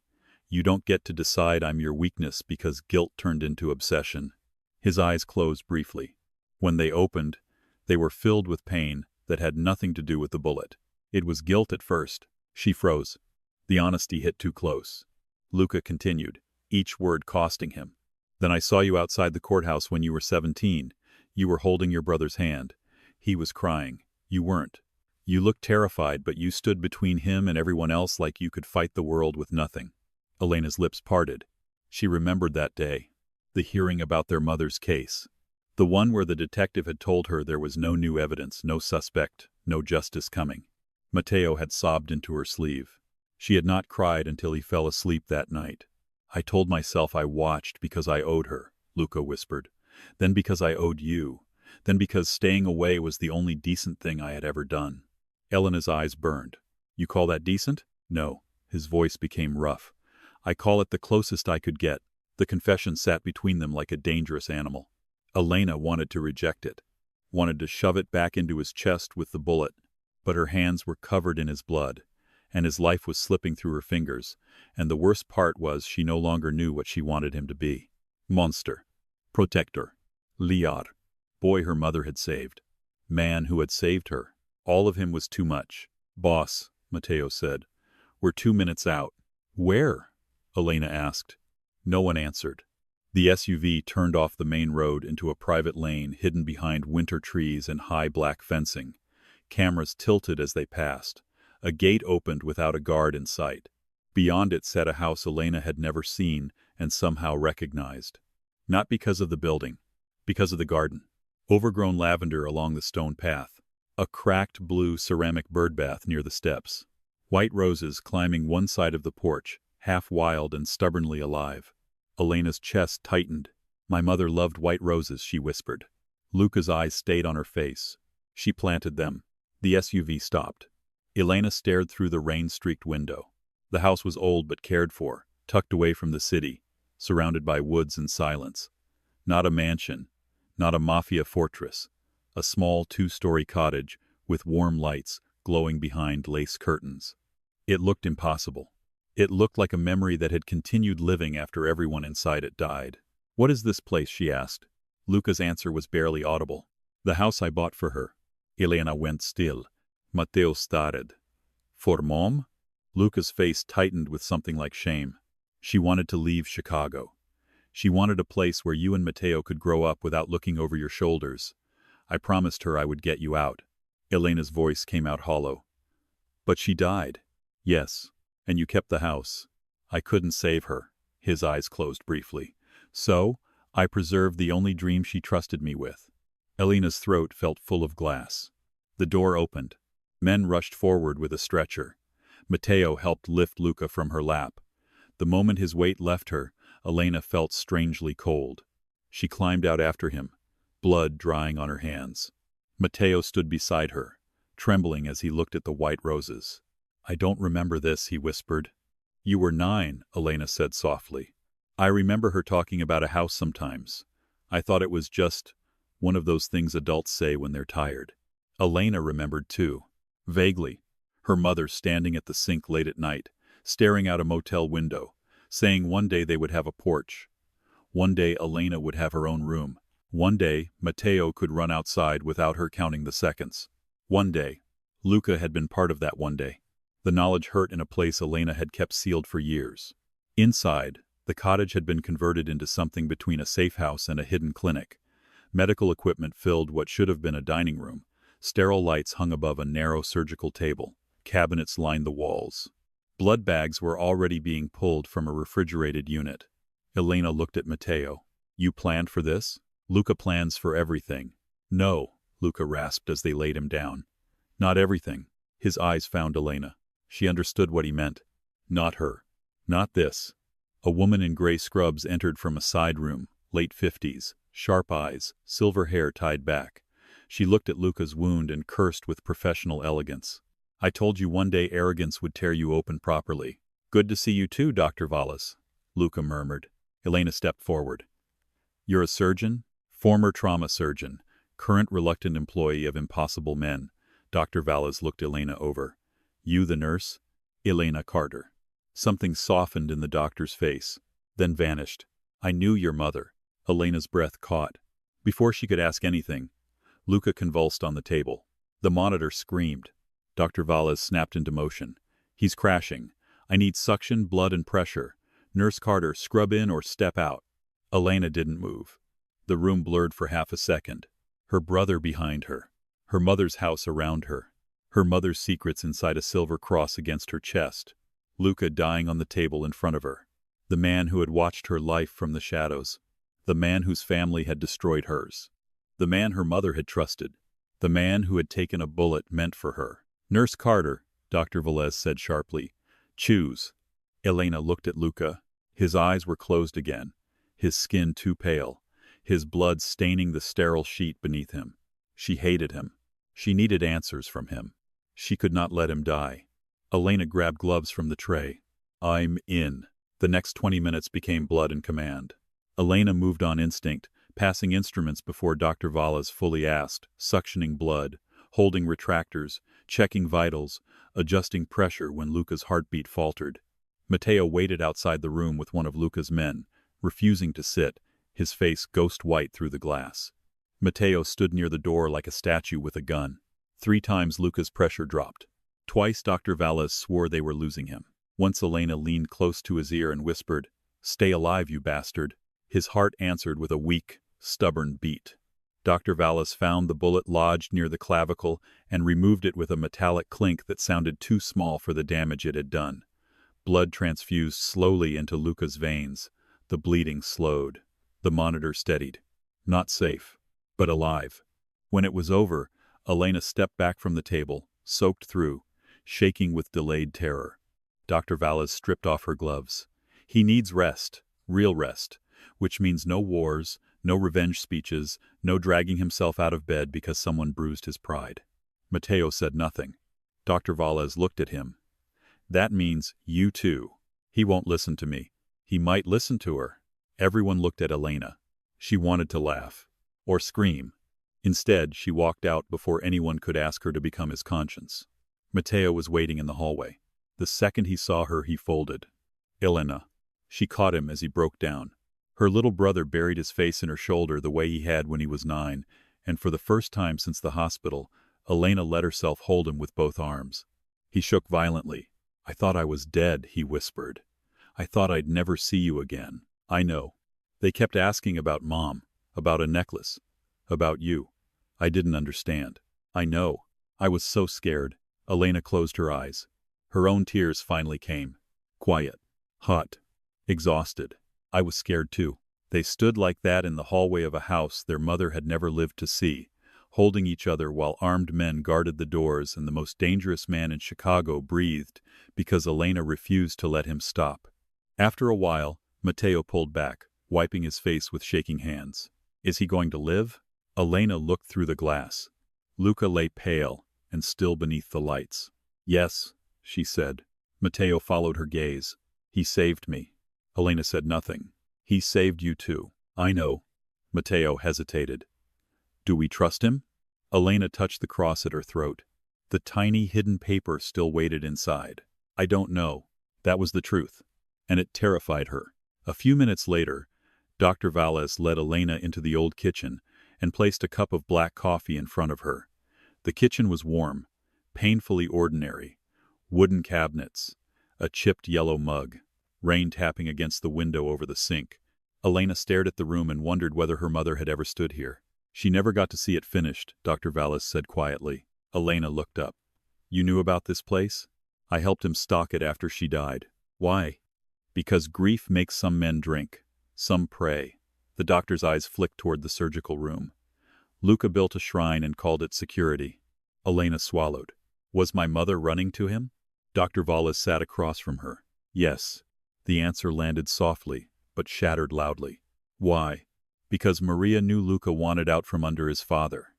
She believed he could help expose the men protecting the Moretti empire. Elena shook her head. He was a Moretti. He was also a son trying not to become his father. Did he? Dr. Valles's silence was answer enough. Elena laughed bitterly. Great. He became dangerous, the doctor said, but not like his father. Luca destroys threats. His father destroyed people for pleasure. That distinction is supposed to comfort me. No, it is supposed to prepare you. Elena looked at her sharply. For what? Dr. Valles leaned forward. For the fact that Adrian Vale will come for you again. Not because of Luca, because of what your mother left behind. Elena opened the silver cross with trembling fingers. The tiny folded paper lay inside like a secret too old to breathe. She unfolded it carefully. It was not a confession. Not a letter. Not a list. It was a sequence of numbers and 3 words written in her mother's handwriting. Elena recognized it instantly. Her throat closed. What does it say? Dr. Valles asked. Elena's voice came out thin. Bluebird, 7. Mercy. Matteo, standing in the doorway, went pale. Elena turned to him. What? He swallowed hard. When they had me, he said. Adrian kept saying something. I thought he was just trying to scare me. What did he say? Matteo looked toward the room where Luca lay unconscious. He said Mom didn't hide the ledger in a place. Elena's fingers tightened around the paper. He said she hid it inside someone. Elena did not understand the sentence at first. She heard it. She felt it. But her mind refused to let it become real. Her mother didn't hide the ledger in a place. She hid it inside someone. The kitchen went deathly quiet around her. Rain tapped softly against the window above the sink, gentle and ordinary, as if the world outside had not just split open beneath Elena's feet. Matteo stood in the doorway, bruised and pale, one hand gripping the frame like he might fall if he let go. Dr. Valles slowly set her coffee down. Elena looked at the tiny paper in her hand again. Bluebird. 7. Mercy. 3 words. 3 fragments. A message from a dead woman who had somehow reached across 10 years and pulled her daughter back into the center of a war she had never asked to survive. What does that mean? Elena whispered. No one answered. That scared her more than if they had. She looked at Matteo. What exactly did Adrian say? Matteo swallowed hard. His voice was hoarse from screaming, from smoke, from terror. He kept saying Mom was clever, that everyone searched houses, bank boxes, old storage units, but she knew they would search those first. Then he said she hid it where Luca would never dare to cut. Elena's skin went cold. Dr. Valles stood. What else? Matteo looked at the doctor, then at Elena. He said, his voice broke. He said the key wasn't around Elena's neck, it was under her skin. Elena stopped breathing. For one long moment, no one moved. Then she looked down at herself, at her arms, her wrists. Her palms still stained faintly red from Luca's blood no matter how many times she had scrubbed them. Under her skin. No, she said, but the word had no strength. Because the moment Matteo said it, something old stirred in Elena's memory. A fever. A hospital bill. Her mother's hand smoothing damp hair from her forehead. A bright ceiling light. The smell of antiseptic. A bandage beneath her collarbone. Elena's fingers rose slowly to the left side of her upper chest, just below the bone. There was a small scar there, thin, almost invisible. She had had it since childhood. Her mother had always said it came from a fall when Elena was little. A cut from broken glass. Nothing serious. Elena had believed her because children believed the people they loved. But now Dr. Valles was staring at the scar with a face that told Elena belief had been another lie. Elena stepped back. No. Dr. Valles's voice was careful. Elena, you knew. The doctor did not deny it. Elena's pulse began to pound. You knew there was something inside me? I suspected. You suspected? Dr. Valles looked toward the surgical room where Luca lay unconscious. Maria came to me the night before she died. She was terrified. She had a small drive. Microfilm, maybe. I never saw it clearly. She said if anything happened, the truth had to survive somewhere, No one would think to search. Elena felt sick. My mother put evidence inside me? She was desperate. I was 16. I know. No, you don't know. Elena's voice rose, cracking through the kitchen. You don't get to say that like it makes sense. I was 16. My mother was killed. My brother was a child. And everyone around me apparently knew pieces of my life that I didn't. Matteo moved toward her. Ellie, don't. He stopped. The hurt on his face hit her instantly, but she could not soften. Not yet. Not while everything inside her felt like it was breaking into sharp, unusable pieces. Elena looked at Dr. Vallis. Why didn't Luca tell me? The doctor's face hardened slightly. Because Luca didn't know. Elena froze. What? He knew your mother had the ledger. He knew the necklace was involved. He knew she meant to bring something to him. But after she died, the ledger vanished. Luca searched for years. He thought Maria had hidden it somewhere and died before she could tell him where. Elena touched the scar again. The skin there felt too warm, too alive. And Adrian knew? Dr. Valles's jaw tightened. Adrian must have found someone from that night, someone who saw more than they should have. Matteo's voice came quietly from behind her. He said there was a nurse. Elena turned slowly. Matteo's eyes filled with fear again. Not you. Back then. A nurse who helped Mom after she came in bleeding. Adrian said she talked before she died. Dr. Vallis went still. So still Elena knew. You, Elena whispered. The doctor's face drained of color. No, Dr. Vallis said. I didn't tell him. But something about her answer was too fast. Too defensive. Elena stared at her. Matteo stepped into the doorway behind Matteo, gun lowered but ready, his eyes sharpening on Dr. Valles. What does that mean? Elena asked. Dr. Valles took one step back. Elena, listen to me. No, I am done listening to people who only tell the truth after blood hits the floor. Dr. Valles's expression cracked. And for the first time since Elena had met her, the older woman looked afraid. Not for herself. For Elena. I helped your mother, she said. I swear that to you.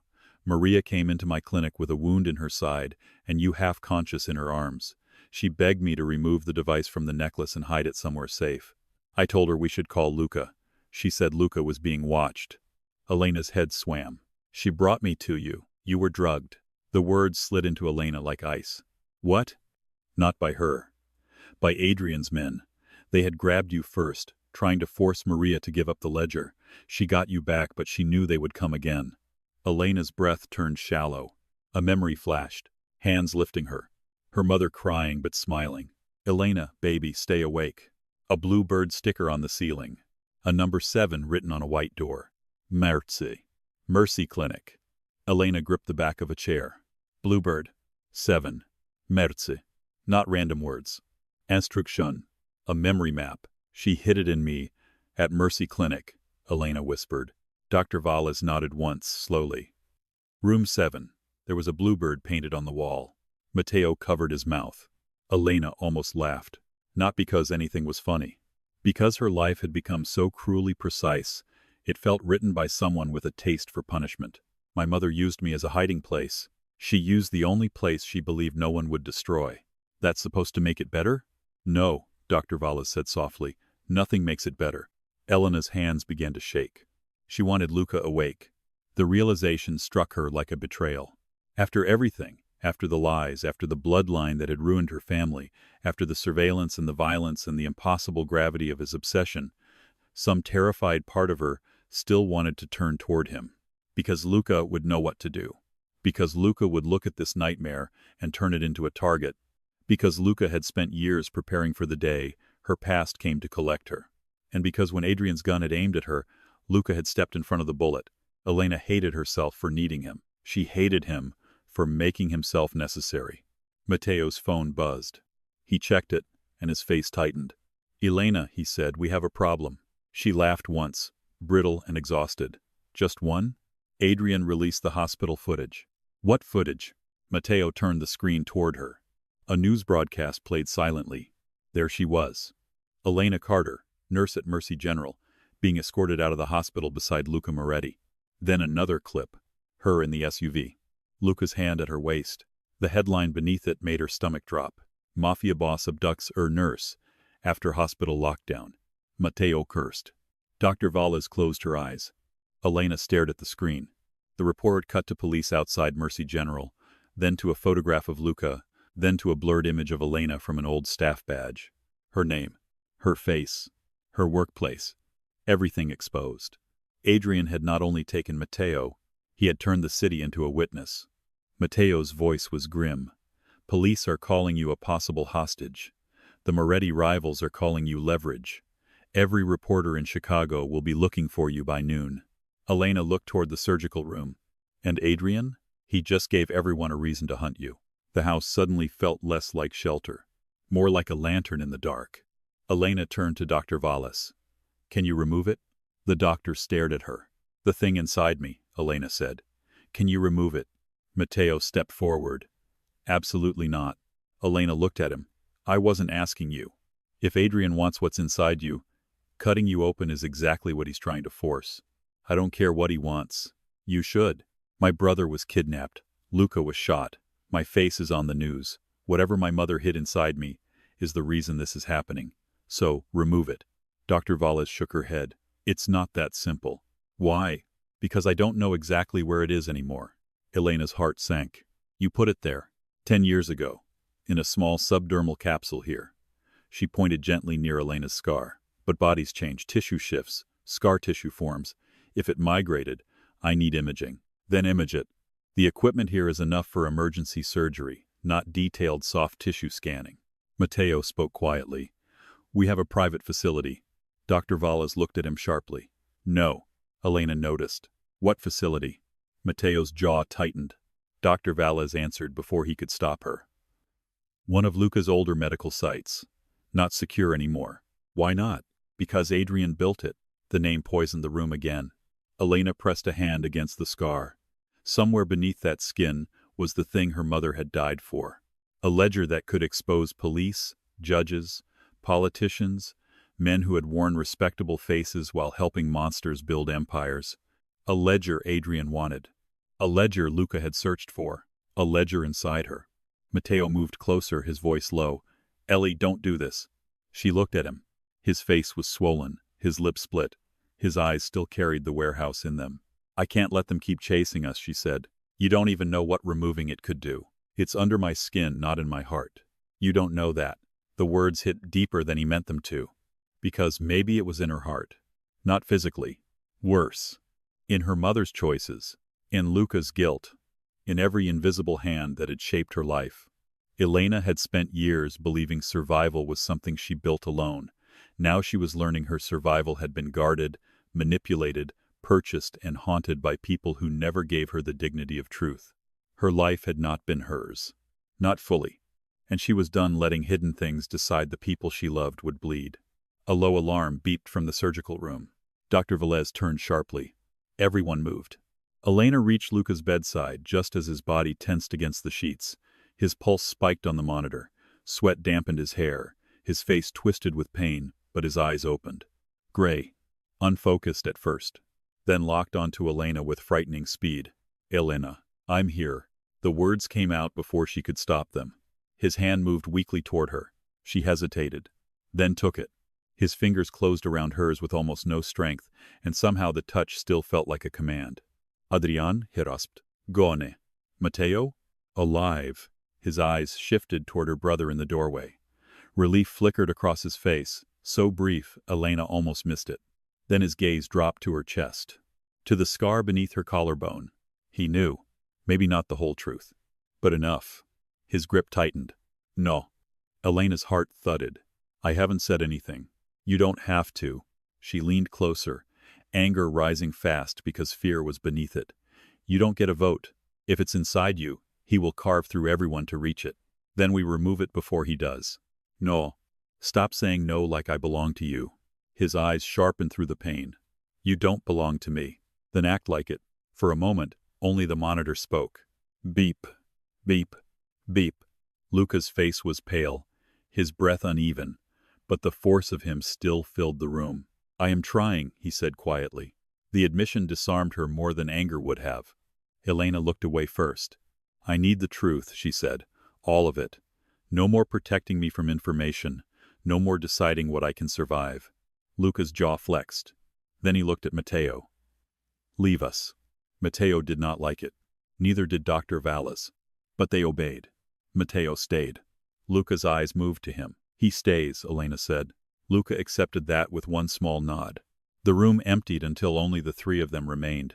Rain whispering against the windows, medical machines keeping time beside a man who should have been dead twice already. Luca stared at the ceiling for a moment, gathering strength. Then he began. The night your mother died, she called me from a payphone outside the motel. She said she had proof, enough to bring down my father and everyone tied to him. I told her to stay where she was. I sent no one from my family. I came alone. Elena folded her arms tightly over her chest. You were there. Yes. When? Too late. His voice roughened. She was already bleeding when I arrived. Adrian's men were leaving. I killed 2 in the parking lot. The 3rd got away. Matteo went still. Elena whispered, You saw her? Luca closed his eyes. Yes. The room seemed to darken around the memory. She was in the bathroom. You were on the floor beside her, unconscious. Matteo was hiding behind the bed. Matteo inhaled sharply. I remember the bed, he whispered. Elena turned to him. His eyes were wet. I remember someone telling me not to come out. I thought it was a police officer. Luca looked at him. It was me. Matteo stared. I found you first, Luca said. You were shaking so hard you couldn't breathe. Your mother was still alive. Barely. Elena pressed a hand to her mouth. No one had ever told her this. No police report. No detective. No social worker. Nothing. Luca continued, voice low and controlled, but each word came from somewhere torn open. Maria grabbed my shirt and told me not to let them take her children. She said the truth was safe. She said Bluebird 7 mercy. I didn't understand. Then she made me promise. Elena's voice was almost gone. Promise what? Luca looked at her. To keep you alive even if you hated me for it. The room blurred. Elena blinked hard, furious at the tears. She knew? She knew my family would be blamed. She knew you deserved to hate us. She made me promise anyway. You should have told me. Yes. Years ago. Yes. Why didn't you? His gaze did not flinch. Because I was selfish. The answer stunned her silent. I told myself it was safer if you never knew, he said. And it was. But that was not the only reason. If I told you the truth, I would have to stand in front of you as the son of the man who caused your mother's death. I would have to watch you look at me exactly how you're looking at me now. His mouth tightened. And I wanted one person in this world untouched by what I was. Elena's anger faltered, then sharpened because it had nowhere else to go. So you made me a shrine too. Luca absorbed that. Yes. Matteo looked between them, voice quiet. Did you pay for my scholarship? Luca's eyes moved to him. Yes. Matteo swallowed. The landlord? Yes. The clinic bill when Elena got pneumonia? Yes. Elena closed her eyes. Matteo let out a shaky breath. We thought we were lucky. Luca said nothing. Matteo's expression twisted with conflict. Gratitude, anger, shame. All of it too much for a 19-year-old who had spent the morning tied to a chair because of secrets older than him. Why not just give us money? Matteo asked. Elena opened her eyes. Luca stared at him for a long moment. Because your sister would have refused it. Despite everything, Elena almost laughed. It came out broken instead. He was right. She hated that too. Luca's gaze returned to her. Adrian does not just want the ledger. He wants the old network back. The men named in it have spent 10 years hiding, buying new judges, new badges, new politicians. If the ledger comes out, half the city burns. Elena touched the scar. And if he gets it, he controls them, Matteo whispered. And if we destroy it? Luca's expression turned grim. Then your mother died protecting evidence no one will ever see. Elena looked at the floor. There it was. The choice. Her mother's death could become justice, or remain another closed file in a city built on silence. But justice, Elena was beginning to understand, did not arrive clean. It arrived carrying guns. It arrived bleeding on surgical tables. It arrived asking whether she was willing to cut into her own skin to expose men who had spent years hiding behind power. I want it out, she said. Luca closed his eyes. Elena, I don't care if you agree. You need imaging. Then take me to the facility. It's compromised. Everything is compromised. He looked at her then, and something in his eyes shifted. Not approval. Not surrender. Recognition. As if the frightened nurse from the ER was disappearing in front of him, and something sharper was taking her place. Something her mother may have known would exist one day. "You understand what happens if we do this?" he asked. Elena's voice was steady now. Rain hit Elena's face like ice, as Adrian dragged her across the underground service yard. Her shoes slipped on wet concrete. His arm locked around her throat from behind, not tight enough to choke her, just tight enough to remind her he could. The blade stayed pressed beneath her jaw, cold and patient. Behind them, the garage was still exploding with gunfire. Luca's men shouted. Engines roared. Matteo screamed her name until the sound was swallowed by thunder. Elena tried to twist free. Adrian tightened his grip. "Careful," he murmured near her ear. "You're worth more alive, but I'm not a sentimental man." She stopped struggling. Not because she was afraid of dying. Because if she died, everything her mother had hidden inside her would die with her, or worse, be cut out by Adrian before Luca could stop him. That thought steadied her. It shouldn't have. But something had changed inside Elena Carter in the last 24 hours. The nurse who had walked into Mercy General exhausted and underpaid had been terrified of armed men, mafia names, locked doors, and the darkness of powerful families. Now she was terrified too, but fear no longer made her freeze. It sharpened her. Adrian shoved her toward a waiting black van. 2 masked men stood by the open side door. Another held a rifle aimed at the tunnel exit behind them. Elena's eyes flicked quickly over everything. 3 men close. 1 driver. Adrian's right hand occupied with the knife. His left wrapped around her. Her medical kit still strapped across her shoulder. Small scissors inside. Tourniquet. Syringe. Alcohol spray. Gauze. No weapon exactly. But nurses knew the body better than killers did. Adrian leaned closer. "Don't think too hard, Elena. I can feel your pulse racing." She forced herself to breathe slowly. "You talk too much for a man who thinks he's winning." He laughed. Soft. Cruel. "I am winning. You had to kidnap a nurse to feel powerful." The knife pressed harder. A sting opened at her skin. Warm blood slid down her throat. Adrian's voice lost its amusement. "Your mother had the same mouth." Elena swallowed pain. "Good." For 1 second, his grip faltered. "Not much." "Enough." Elena drove her heel backward into his injured shin. Adrian cursed. She twisted hard, yanking the alcohol spray from her kit and blasting it into the eyes of the nearest masked man. He shouted, stumbling back. Elena ducked under Adrian's arm. The knife sliced across her shoulder instead of her throat. Pain flashed white-hot. She ran. "Get her!" Adrian roared. Bullets cracked against the concrete beside her. Elena threw herself behind a stack of rusted barrels, heart hammering so violently she thought it might tear open the scar beneath her collarbone. Rain soaked her hair into her face. Blood ran under her scrubs from the cut on her shoulder. She grabbed the small trauma scissors. Ridiculous weapon. Tiny. Silver. But sharp. Footsteps splashed closer.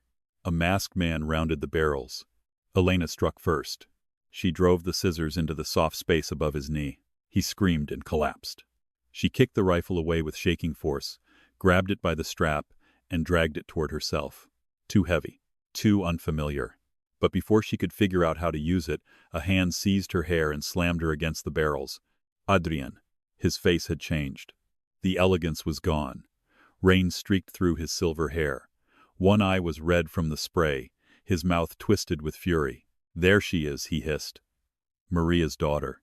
Elena spat blood onto the concrete. "You killed her."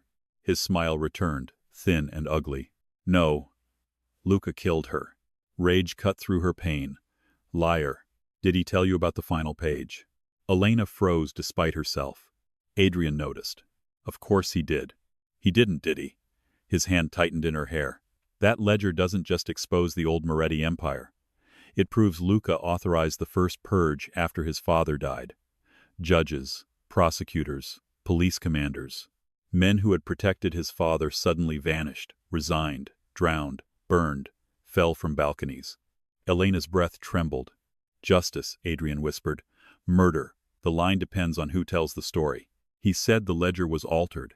"Luca says many beautiful things when he wants a woman to keep looking at him like salvation." Elena's heart clenched. She hated that the words found the wound. Because Adrian was a liar. But Luca had lied too. And the cruelest part of betrayal was that once someone cracked your trust, even your enemy's poison could slip through. Adrian dragged her upright. Now, he said, we are going to open that pretty little vault. An engine screamed from the left. Headlights tore through the rain. Adrian turned just as a black SUV crashed through the service gate, metal folding inward with a violent shriek. The vehicle slammed into one of Adrian's men, sending him over the hood. The van driver tried to reverse, but a second SUV boxed it in from behind. Doors burst open.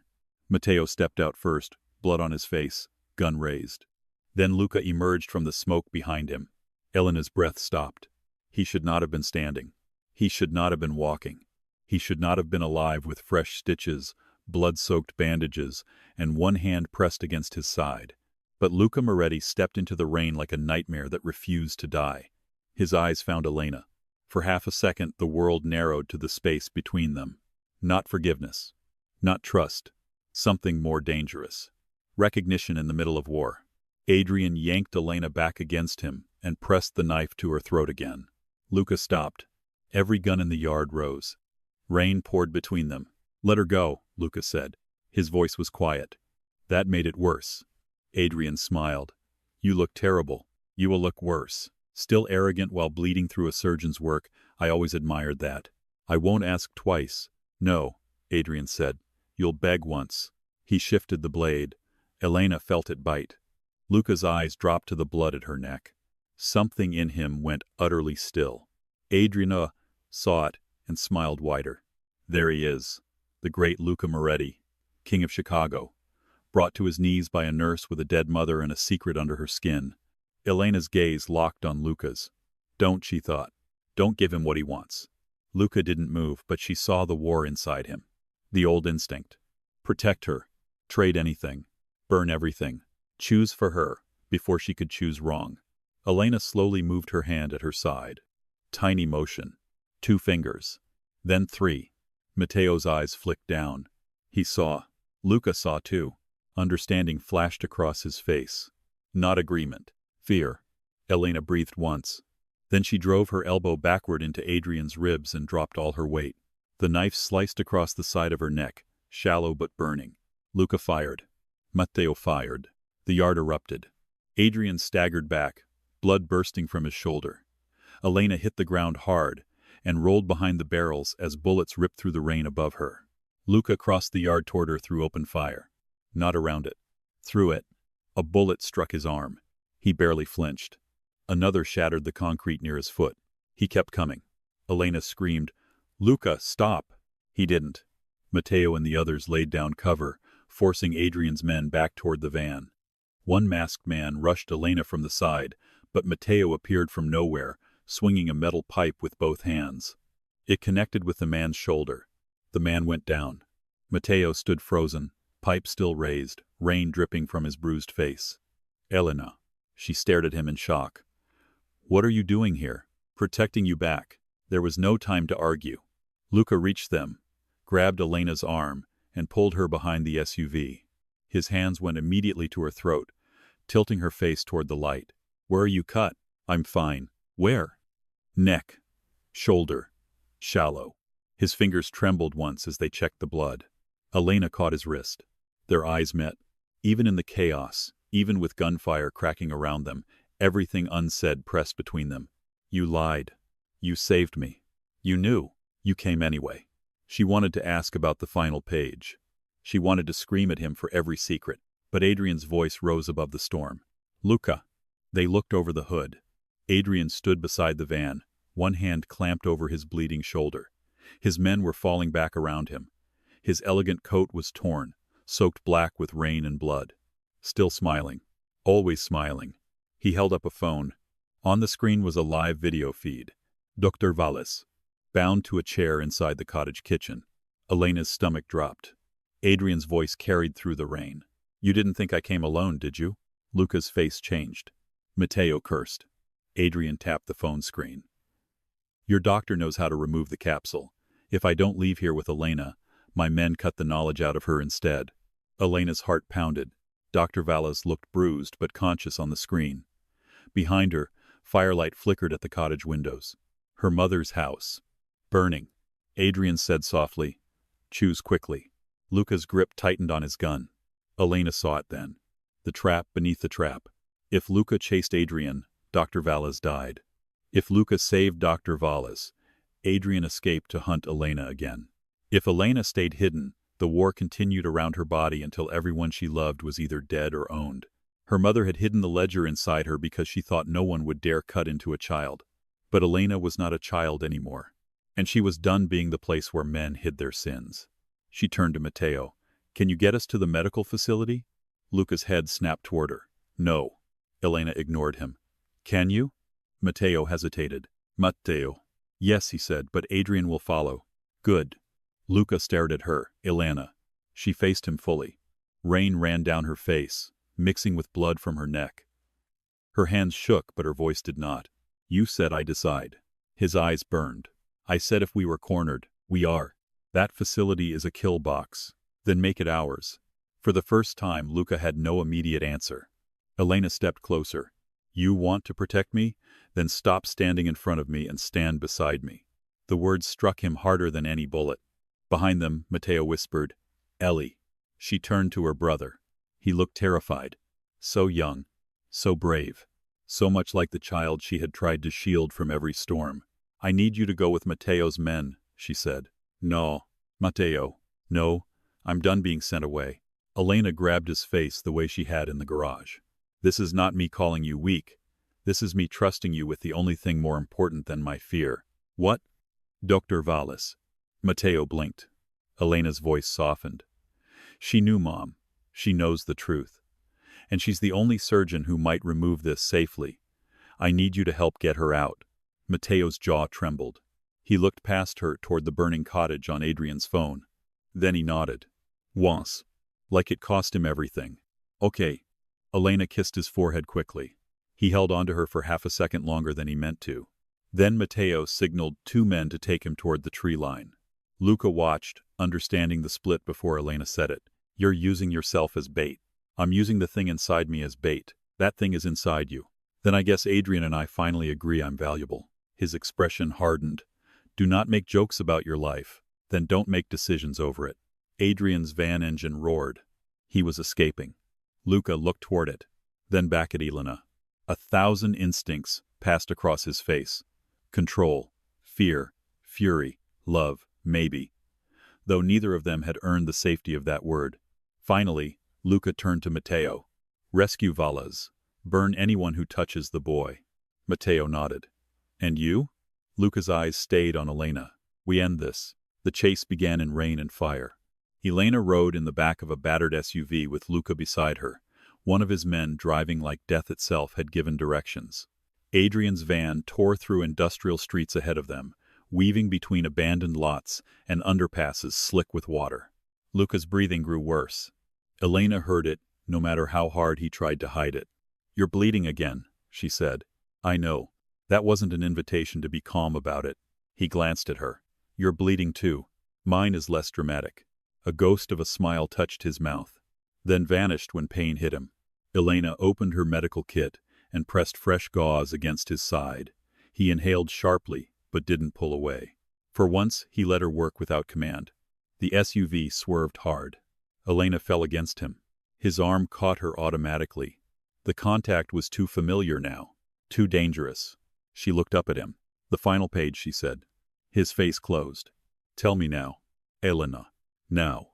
The car roared under a bridge, plunging them into shadow. Luca looked out the windshield toward Adrian's fleeing van. Then he spoke. "My name is on it because your mother added it." Elena stared. "What?" "She didn't list me as part of my father's network. She listed me as witness." Elena's breath caught. Luca's voice stayed low. The final page was a statement. "Maria wrote that I was willing to testify against my father if she could get the ledger to federal investigators. She wrote that I had given her names, routes, account numbers." The world tilted again. Adrian had twisted it. Not evidence against Luca. Evidence that Luca had tried to help. "Why didn't you say that?" "Because it still makes me guilty." Elena shook her head.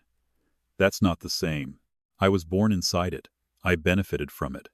I obeyed before I rebelled. Men died because I waited too long to become brave." The honesty was brutal. No defense. No polished excuse. just the truth he had been carrying like shrapnel. Elena pressed harder against his wound. Gentler this time. My mother trusted you. His eyes shifted to hers. So did you, he said softly. For a moment, she swallowed. I don't know what I trust. That is fair. It doesn't mean I want you dead. His gaze dropped to her mouth for a fraction of a second, then back to her eyes. In my world, that is almost a confession. Despite everything, a laugh escaped her. Small. Broken. Impossible. Then Adrian's van suddenly braked ahead. The driver swore and jerked the wheel. A barricade blocked the road. Police. Dozens of cruisers. Red and blue lights cut through the rain. Elena's heart leapt. But Luca went rigid. No. What? That isn't police. The officers raised rifles. Not at Adrian. At Luca's SUV. Down! Luca shouted. The world exploded. Bullets tore through the windshield. The driver slumped instantly. The SUV swerved, hit a curb, and rolled. Elena's body lifted weightless for one horrifying second. Glass. Metal. Luca's arm around her. Then impact. Everything went black. When Elena opened her eyes, she was upside down. Rain poured through the shattered windshield. Smoke filled the crushed SUV. Her ears rang. Her ribs screamed. Luca hung beside her, seatbelt cutting across his chest, blood dripping from his temple. Luca, she gasped. His eyes opened. Elena. Relief flickered across his face. Then gunfire sounded outside. The fake police advanced. Adrian had not just built traps. He had bought uniforms. Elena fumbled with her seatbelt. Her fingers slipped on blood. Luca reached over and cut it with a small blade from somewhere at his wrist. She fell awkwardly onto the roof of the car, gasping. He dropped beside her a second later, landing badly. Too badly. His face went gray. Your stitches. Later. There may not be a later if you keep saying later. He looked at her through smoke and broken glass. Then we make now count. They crawled out through the shattered side window into rain and gunfire. The road had become a battlefield. Adrian's van was gone. Fake officers advanced from the barricade. Two of Luca's surviving men fired from behind the wreck. One went down instantly. The other dragged himself behind a concrete divider. Elena saw a real ambulance abandoned on the side of the road, likely used as part of the fake checkpoint. Its rear doors were open. Inside, medical equipment. And maybe radio access. We need the ambulance, she said. Luca followed her gaze. Too exposed. You can't keep fighting like this. I can fight long enough. That is not a medical plan. No, he said. It is a Moretti plan. It's stupid. It usually is. Another laugh almost escaped her, but a bullet hit the wreck inches from her head. Luca pulled her down. His face was close again, rain dripping from his jaw. Elena, he said. When I move, you run. No. His eyes narrowed. You said I decide, she reminded him. This is different. It always is when you're losing the argument. A strange expression crossed his face. Pride. Fear. Something like wonder. Then Elena grabbed a smoke grenade from the vest of one of his fallen men. She didn't know how to use it, but she had watched Matteo. Pull. Throw. Pray. Smoke burst across the road. Elena ran. Luca cursed and ran after her. Bullets tore through the smoke. She felt one pass close enough to pull air from her sleeve. Her lungs burned. Her legs nearly failed. Then Luca stumbled behind her. She turned. He was on one knee, blood pouring through his bandage. A fake officer aimed at his back. Elena grabbed a flare from the ambulance step and struck it. Red fire burst alive in her hand. She threw it directly into the shooter's face. He screamed, dropping his weapon. Elena reached Luca and dragged his arm over her shoulders. Get up. You should have kept running. You should be lighter. He made a sound that might have been pain or laughter. Together, they staggered into the ambulance. Elena slammed the doors shut as bullets punched through the metal. She grabbed the radio. Static. More static. Then a voice. Unit 12, status? Elena pressed the button, breathing hard. This is Nurse Elena Carter. I need emergency assistance on Route 19 near the Industrial Viaduct. Armed men dressed as police are shooting at us. Repeat, they are not police. Silence. Then the voice returned, sharper. Identify yourself again. Elena Carter. Mercy General ER. Send real police. Send trauma support. Send everyone. A bullet shattered the small rear window. Luca pulled her away. But the message had gone out. Somewhere beyond Luca's world, the real city had heard her. The ambulance rocked as men tried to open the rear doors. Luca raised his gun. Elena looked around desperately. Oxygen tanks. Defibrillator. Syringes. A sealed drug kit. She grabbed a tank wrench. The doors burst open. Luca fired once. A man fell. Another jumped in. Elena swung the wrench into his throat. He collapsed, choking. Luca stared at her for half a second. She glared. What? Nothing. You looked impressed. I am. Bleed quietly. He almost smiled. Then the ambulance lurched forward. Someone had climbed into the driver's seat. Adrian's voice came through the partition. Comfortable back there? Elena froze. Luca's eyes turned black with rage. The ambulance sped away. They were trapped in the back. Adrian drove them through the storm, away from the fake checkpoint, away from Luca's men, away from the police Elena had called. The rear compartment swayed violently as he took corners too fast. Luca tried to stand. Elena shoved him back down. You pass out, I'm leaving you on the floor. You would not. I might. You are a terrible liar. And you're a terrible patient. His hand closed around hers for balance as the ambulance swerved. This time, she didn't pull away. Adrian's voice floated back. I can hear the flirting. It's disgusting. Elena snapped. I hope you crash. Tempting, but I need you alive. Luca aimed toward the partition. Elena stopped him. Oxygen tanks. His jaw tightened. Adrian laughed. She's smarter than you, Luca. The white roses bloomed in late May. Elena noticed them first at sunrise, when the world was still quiet and the cottage windows glowed soft gold under the morning light.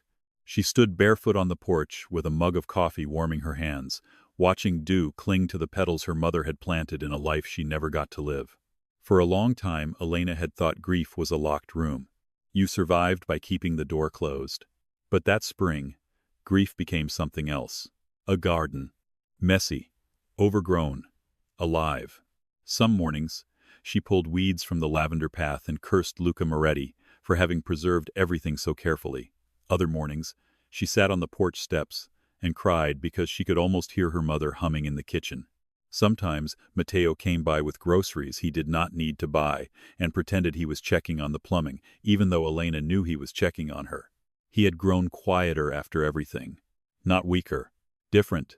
The kind of different that came after fear, touched a person, and left fingerprints. He returned to school 2 months later, engineering, still. He said someone in the family needed to build things that did not involve bullets, tunnels, or secret rooms. Elena laughed for the first time in weeks when he said it.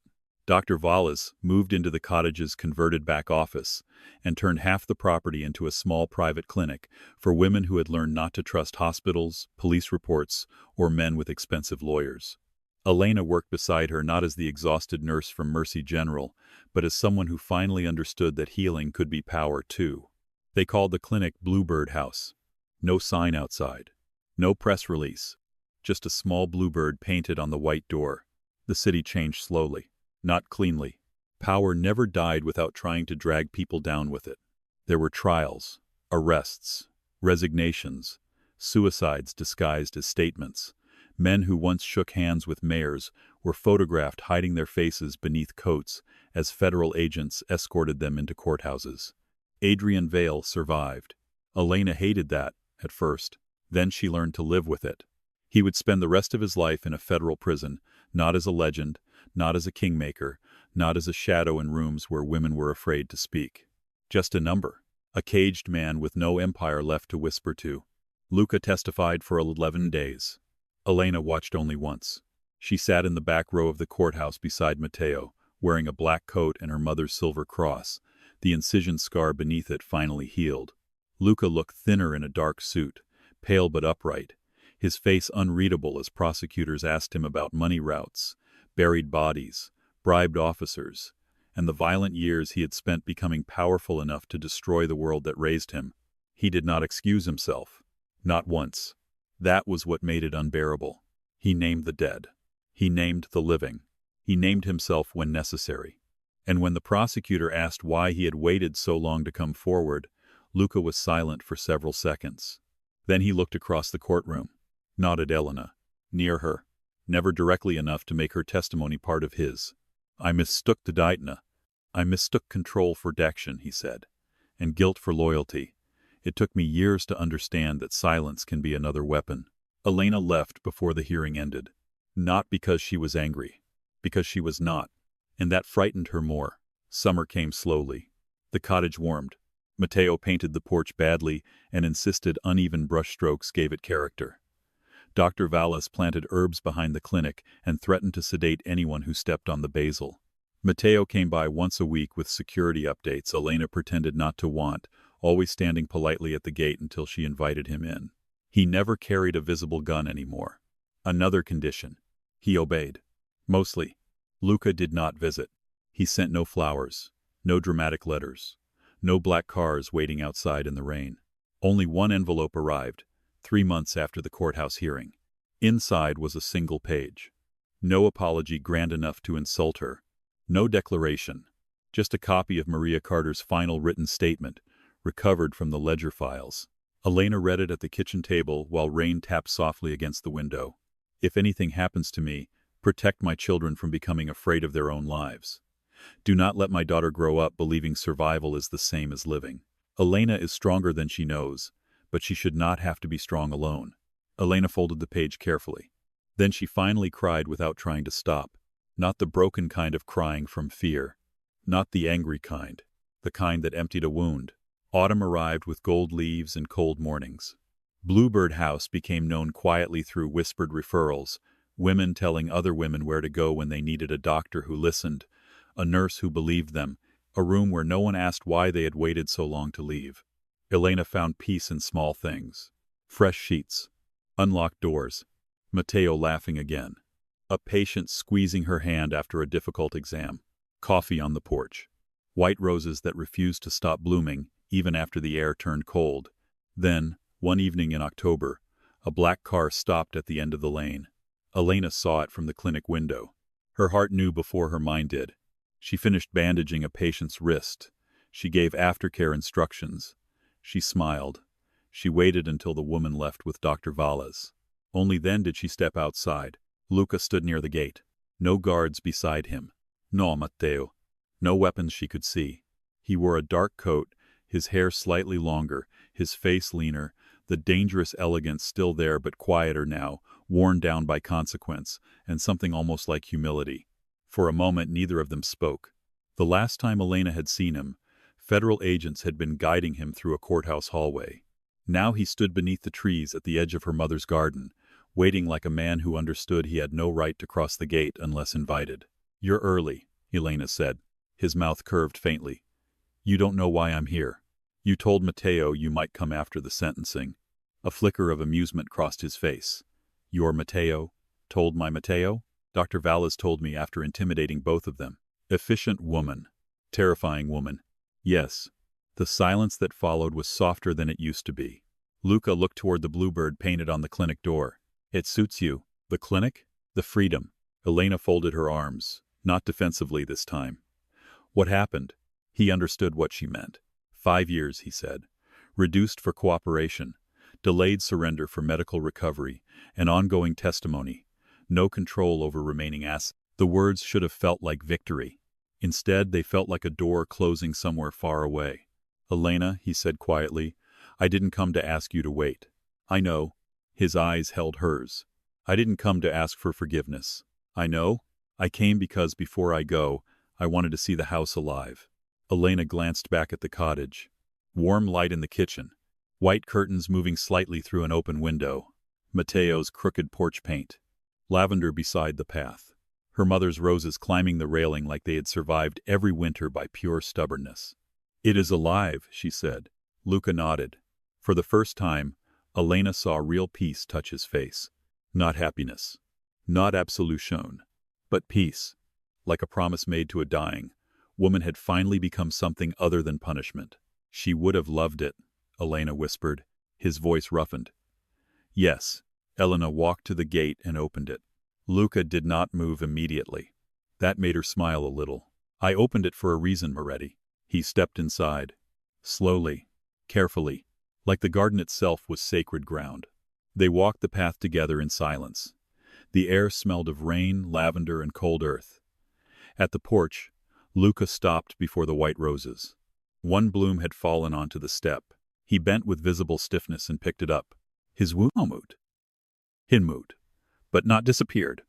Elena could see that now in the way he moved, the slight guarding of his left side, the careful control beneath every gesture. So, some pain stayed. Some pain simply became part of the body. He held the rose for a moment, then placed it on the porch rail.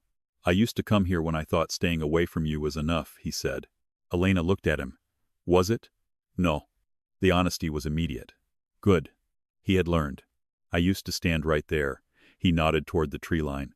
I would look at the house and tell myself preserving her dream counted as keeping my promise. And now? Now I think promises are easier when the person they belong to is dead. The living ask for more. Elena leaned against the porch post. What do the living ask from you? Luca looked at her. Truth. Distance when wanted. Presence when invited. Consequences without applause. Her chest tightened. That sounds difficult for you. It is. At least you're honest. I'm trying to become more than honest. She looked down, hiding the emotion that rose too quickly. Luca did not step closer, did not touch her, did not turn softness into claim. He simply stood with her in the place where her mother's dream had survived them all. After a while, Elena said, I was angry that you kept this house. I know. Then I was angry that I loved it. I know. Then I realized anger and love can live in the same room. Luca's eyes softened. Yes. She looked at him then. Really looked. At the man, not the myth. Not the mafia boss who locked down her hospital. Not the wounded stranger who called her name like a secret. Not the shadow who had shaped parts of her life without permission. A man who had done unforgivable things. A man who had saved her. A man who was going to prison because at last he had decided the truth mattered more than power. I don't know what happens when you come back, Elena said. Luca's face remained calm, but his eyes changed. Hope was dangerous there. Careful, almost afraid. I won't ask you to know. I might not be here. I know. I might be married to a very boring accountant with no criminal record. A faint smile touched his mouth. He will be safer for you. Probably. I will hate him privately. Elena laughed. Luca looked at her as if the sound was worth every year he was about to lose. The laughter faded into something quiet. Something aching. Elena stepped closer. Just one step. Luca noticed. Of course he did. She reached into her coat pocket and pulled out her mother's silver cross. Not the original chain she wore every day. A small replica Dr. Valles had made from the same design, without secrets hidden inside it this time. Elena placed it in Luca's hand. His fingers closed around it slowly. Elena. It's not a promise, she said. I know. It's not forgiveness. I know. It's not me waiting. His voice was low. I know. She looked at his hand around the cross. It's a reminder that someone once believed you could choose better before you believed it yourself. Luca's throat moved. For a second, the dangerous man disappeared completely. All that remained was the wounded boy behind a diner, the son who had failed too late, the man still trying to become worthy of a dead woman's faith and a living woman's choice. Thank you, he said. Elena nodded, because speaking would have broken something. A car horn sounded softly near the lane. Agent Reeves waited by the road. Time had arrived. It always did. Luca looked toward the car, then back at Elena. I should go. Yes. He did not move. Neither did she. The space between them felt full of all the things they were not ready to say. Finally, Elena rose onto her toes and kissed him. Not his cheek this time. His mouth. Soft. Brief. A choice. Luca went utterly still, as if any movement might frighten the moment away. Then his hand lifted not to hold her, not to claim her, only to hover near her arm until she leaned slightly into the touch. Permission. Given. Accepted. When she pulled back, his eyes were darker than the autumn sky.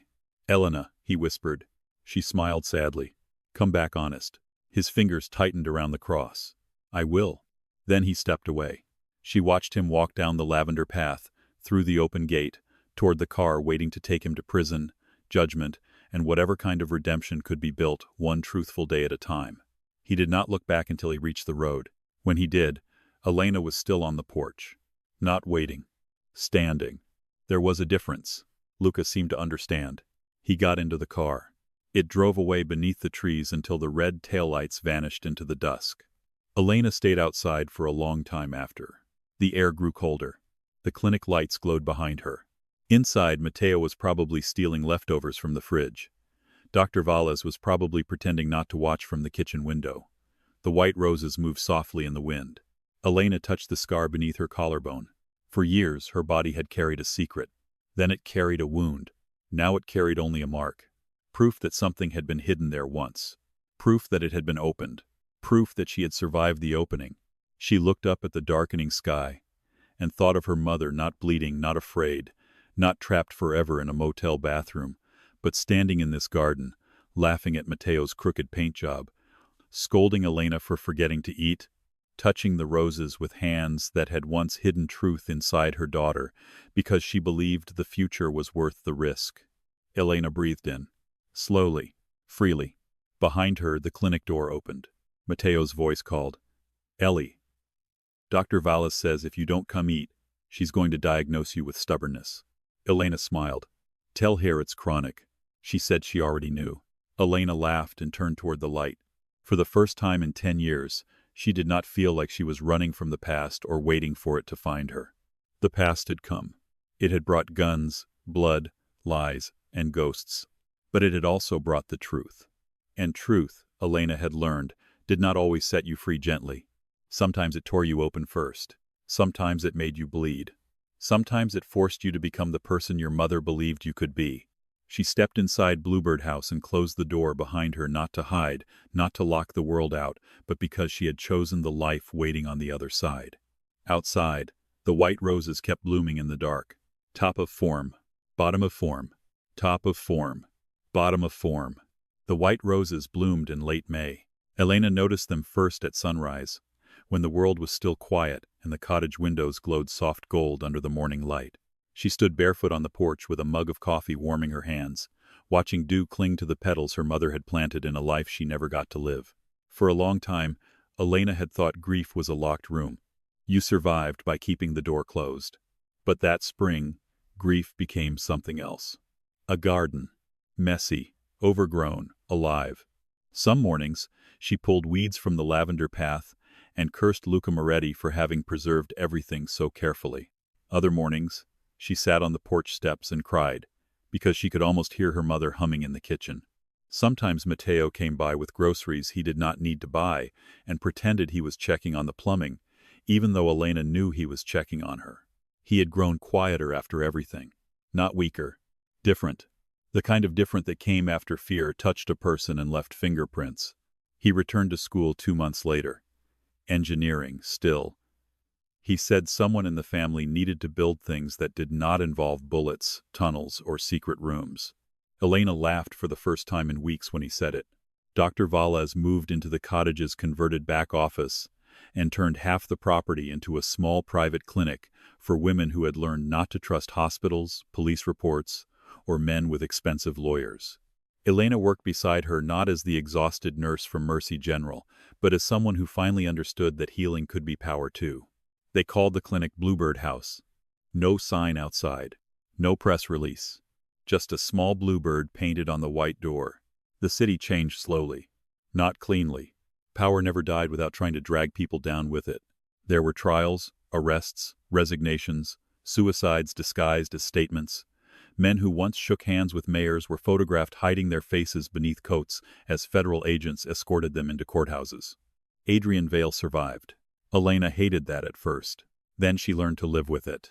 He would spend the rest of his life in a federal prison, not as a legend, not as a kingmaker, not as a shadow in rooms where women were afraid to speak. Just a number. A caged man with no empire left to whisper to. Luca testified for 11 days. Elena watched only once. She sat in the back row of the courthouse beside Mateo, wearing a black coat and her mother's silver cross, the incision scar beneath it finally healed. Luca looked thinner in a dark suit, pale but upright, his face unreadable as prosecutors asked him about money routes, buried bodies, bribed officers, and the violent years he had spent becoming powerful enough to destroy the world that raised him. He did not excuse himself. Not once. That was what made it unbearable. He named the dead. He named the living. He named himself when necessary. And when the prosecutor asked why he had waited so long to come forward, Luca was silent for several seconds. Then he looked across the courtroom. nodded Elena. Near her. Never directly enough to make her testimony part of his. I mistook control for protection, he said, and guilt for loyalty. It took me years to understand that silence can be another weapon. Elena left before the hearing ended. Not because she was angry. Because she was not. And that frightened her more. Summer came slowly. The cottage warmed. Matteo painted the porch badly, and insisted uneven brushstrokes gave it character. Dr. Valles planted herbs behind the clinic and threatened to sedate anyone who stepped on the basil. Matteo came by once a week with security updates Elena pretended not to want, always standing politely at the gate until she invited him in. He never carried a visible gun anymore. Another condition. He obeyed. Mostly. Luca did not visit. He sent no flowers. No dramatic letters. No black cars waiting outside in the rain. Only one envelope arrived, 3 months after the courthouse hearing. Inside was a single page. No apology grand enough to insult her. No declaration. Just a copy of Maria Carter's final written statement, recovered from the ledger files. Elena read it at the kitchen table while rain tapped softly against the window. If anything happens to me, protect my children from becoming afraid of their own lives. Do not let my daughter grow up believing survival is the same as living. Elena is stronger than she knows, but she should not have to be strong alone. Elena folded the page carefully. Then she finally cried without trying to stop. Not the broken kind of crying from fear.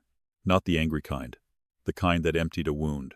Autumn arrived with gold leaves and cold mornings. Bluebird House became known quietly through whispered referrals. Women telling other women where to go when they needed a doctor who listened. A nurse who believed them, a room where no one asked why they had waited so long to leave. Elena found peace in small things. Fresh sheets. Unlocked doors. Matteo laughing again. A patient squeezing her hand after a difficult exam. Coffee on the porch.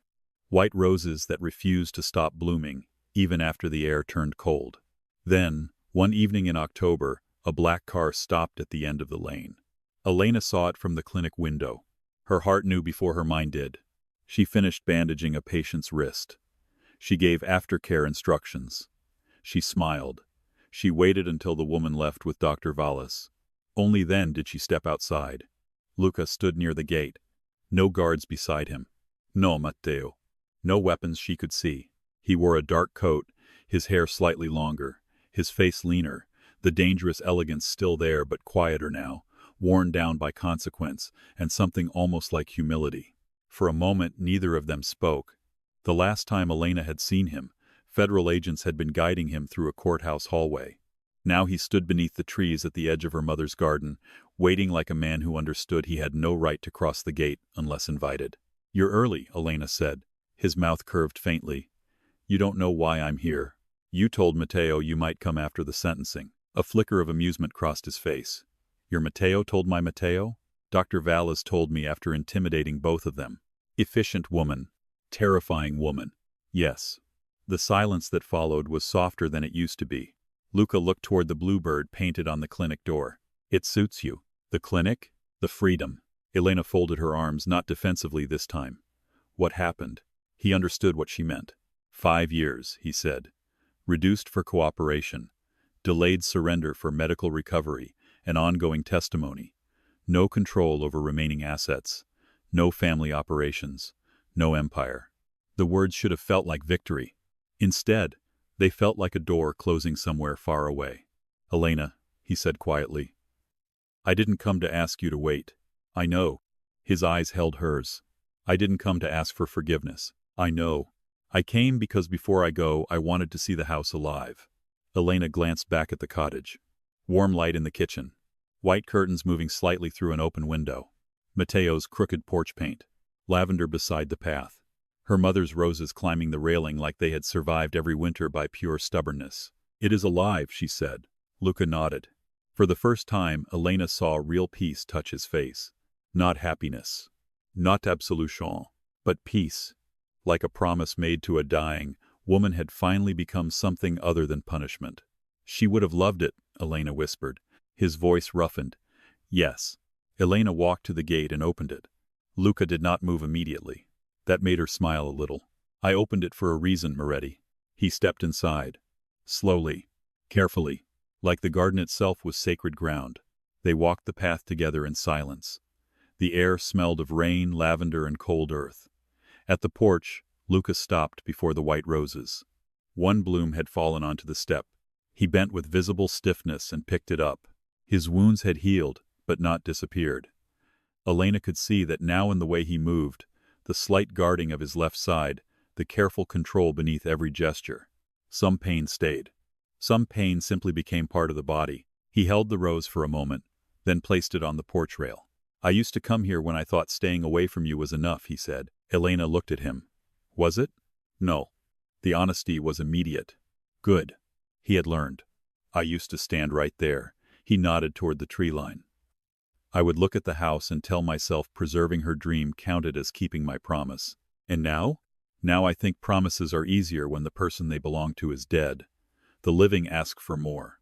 Elena leaned against the porch post. "What do the living ask from you?" Luca looked at her. "Truth. Distance when wanted. Presence when invited. Consequences without applause."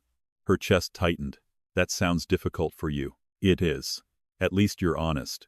"I'm trying to become more than honest." She looked down, hiding the emotion that rose too quickly. Luca did not step closer. Did not touch her. Did not turn softness into claim. He simply stood with her in the place where her mother's dream had survived them all. After a while, Elena said, "I was angry that you kept this house." "I know." "Then I was angry that I loved it." "I know." "Then I realized anger and love can live in the same room." Luca's eyes softened. "Yes." She looked at him then. Really looked. At the man, not the myth. Not the mafia boss who locked down her hospital. Not the wounded stranger who called her name like a secret. Not the shadow who had shaped parts of her life without permission. A man who had done unforgivable things. A man who had saved her. A man who was going to prison because, at last, he had decided the truth mattered more than power. "I don't know what happens when you come back," Elena said. Luca's face remained calm, but his eyes changed. Hope was dangerous there. Careful, almost afraid. "I won't ask you to know. I might not be here. I know. I might be married to a very boring accountant with no criminal record." A faint smile touched his mouth. "He will be safer for you. Probably. I will hate him privately." Elena laughed. Luca looked at her as if the sound was worth every year he was about to lose. The laughter faded into something quiet. Something aching. Elena stepped closer. Just one step. Luca noticed. Of course he did. She reached into her coat pocket and pulled out her mother's silver cross. Not the original chain she wore every day. A small replica Dr. Valles had made from the same design, without secrets hidden inside it this time. Elena placed it in Luca's hand. His fingers closed around it slowly. "Elena, it's not a promise," she said. "I know. It's not forgiveness. I know. It's not me waiting." His voice was low. "I know." She looked at his hand around the cross. "It's a reminder that someone once believed you could choose better before you believed it yourself." Luca's throat moved. For a second, the dangerous man disappeared completely. All that remained was the wounded boy behind a diner, the son who had failed too late, the man still trying to become worthy of a dead woman's faith and a living woman's choice.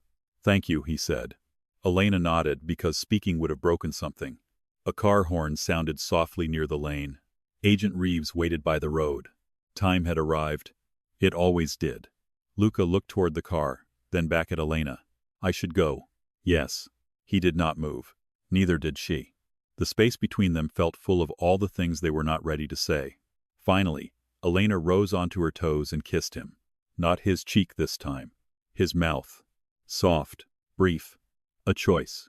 Luca went utterly still, as if any movement might frighten the moment away. Then his hand lifted not to hold her, not to claim her, only to hover near her arm until she leaned slightly into the touch. Permission. Given. Accepted. When she pulled back, his eyes were darker than the autumn sky. "Elena," he whispered. She smiled sadly. "Come back honest." His fingers tightened around the cross. "I will." Then he stepped away. She watched him walk down the lavender path, through the open gate toward the car waiting to take him to prison, judgment, and whatever kind of redemption could be built one truthful day at a time. He did not look back until he reached the road. When he did, Elena was still on the porch. Not waiting. Standing. There was a difference. Luca seemed to understand. He got into the car. It drove away beneath the trees until the red taillights vanished into the dusk. Elena stayed outside for a long time after. The air grew colder. The clinic lights glowed behind her. Inside, Matteo was probably stealing leftovers from the fridge.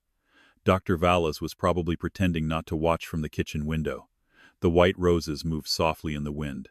Elena touched the scar beneath her collarbone. For years, her body had carried a secret. Then it carried a wound. Now it carried only a mark. Proof that something had been hidden there once. Proof that it had been opened. Proof that she had survived the opening. She looked up at the darkening sky and thought of her mother not bleeding, not afraid, not trapped forever in a motel bathroom, but standing in this garden, laughing at Matteo's crooked paint job, scolding Elena for forgetting to eat, touching the roses with hands that had once hidden truth inside her daughter because she believed the future was worth the risk. Elena breathed in, slowly, freely. Behind her, the clinic door opened. Matteo's voice called, "Ellie, Dr. Valles says if you don't come eat, she's going to diagnose you with stubbornness." Elena smiled. "Tell her it's chronic." She said she already knew. Elena laughed and turned toward the light. For the first time in 10 years, she did not feel like she was running from the past or waiting for it to find her. The past had come. It had brought guns, blood, lies, and ghosts. But it had also brought the truth. And truth, Elena had learned, did not always set you free gently. Sometimes it tore you open first. Sometimes it made you bleed. Sometimes it forced you to become the person your mother believed you could be. She stepped inside Bluebird House and closed the door behind her, not to hide, not to lock the world out, but because she had chosen the life waiting on the other side.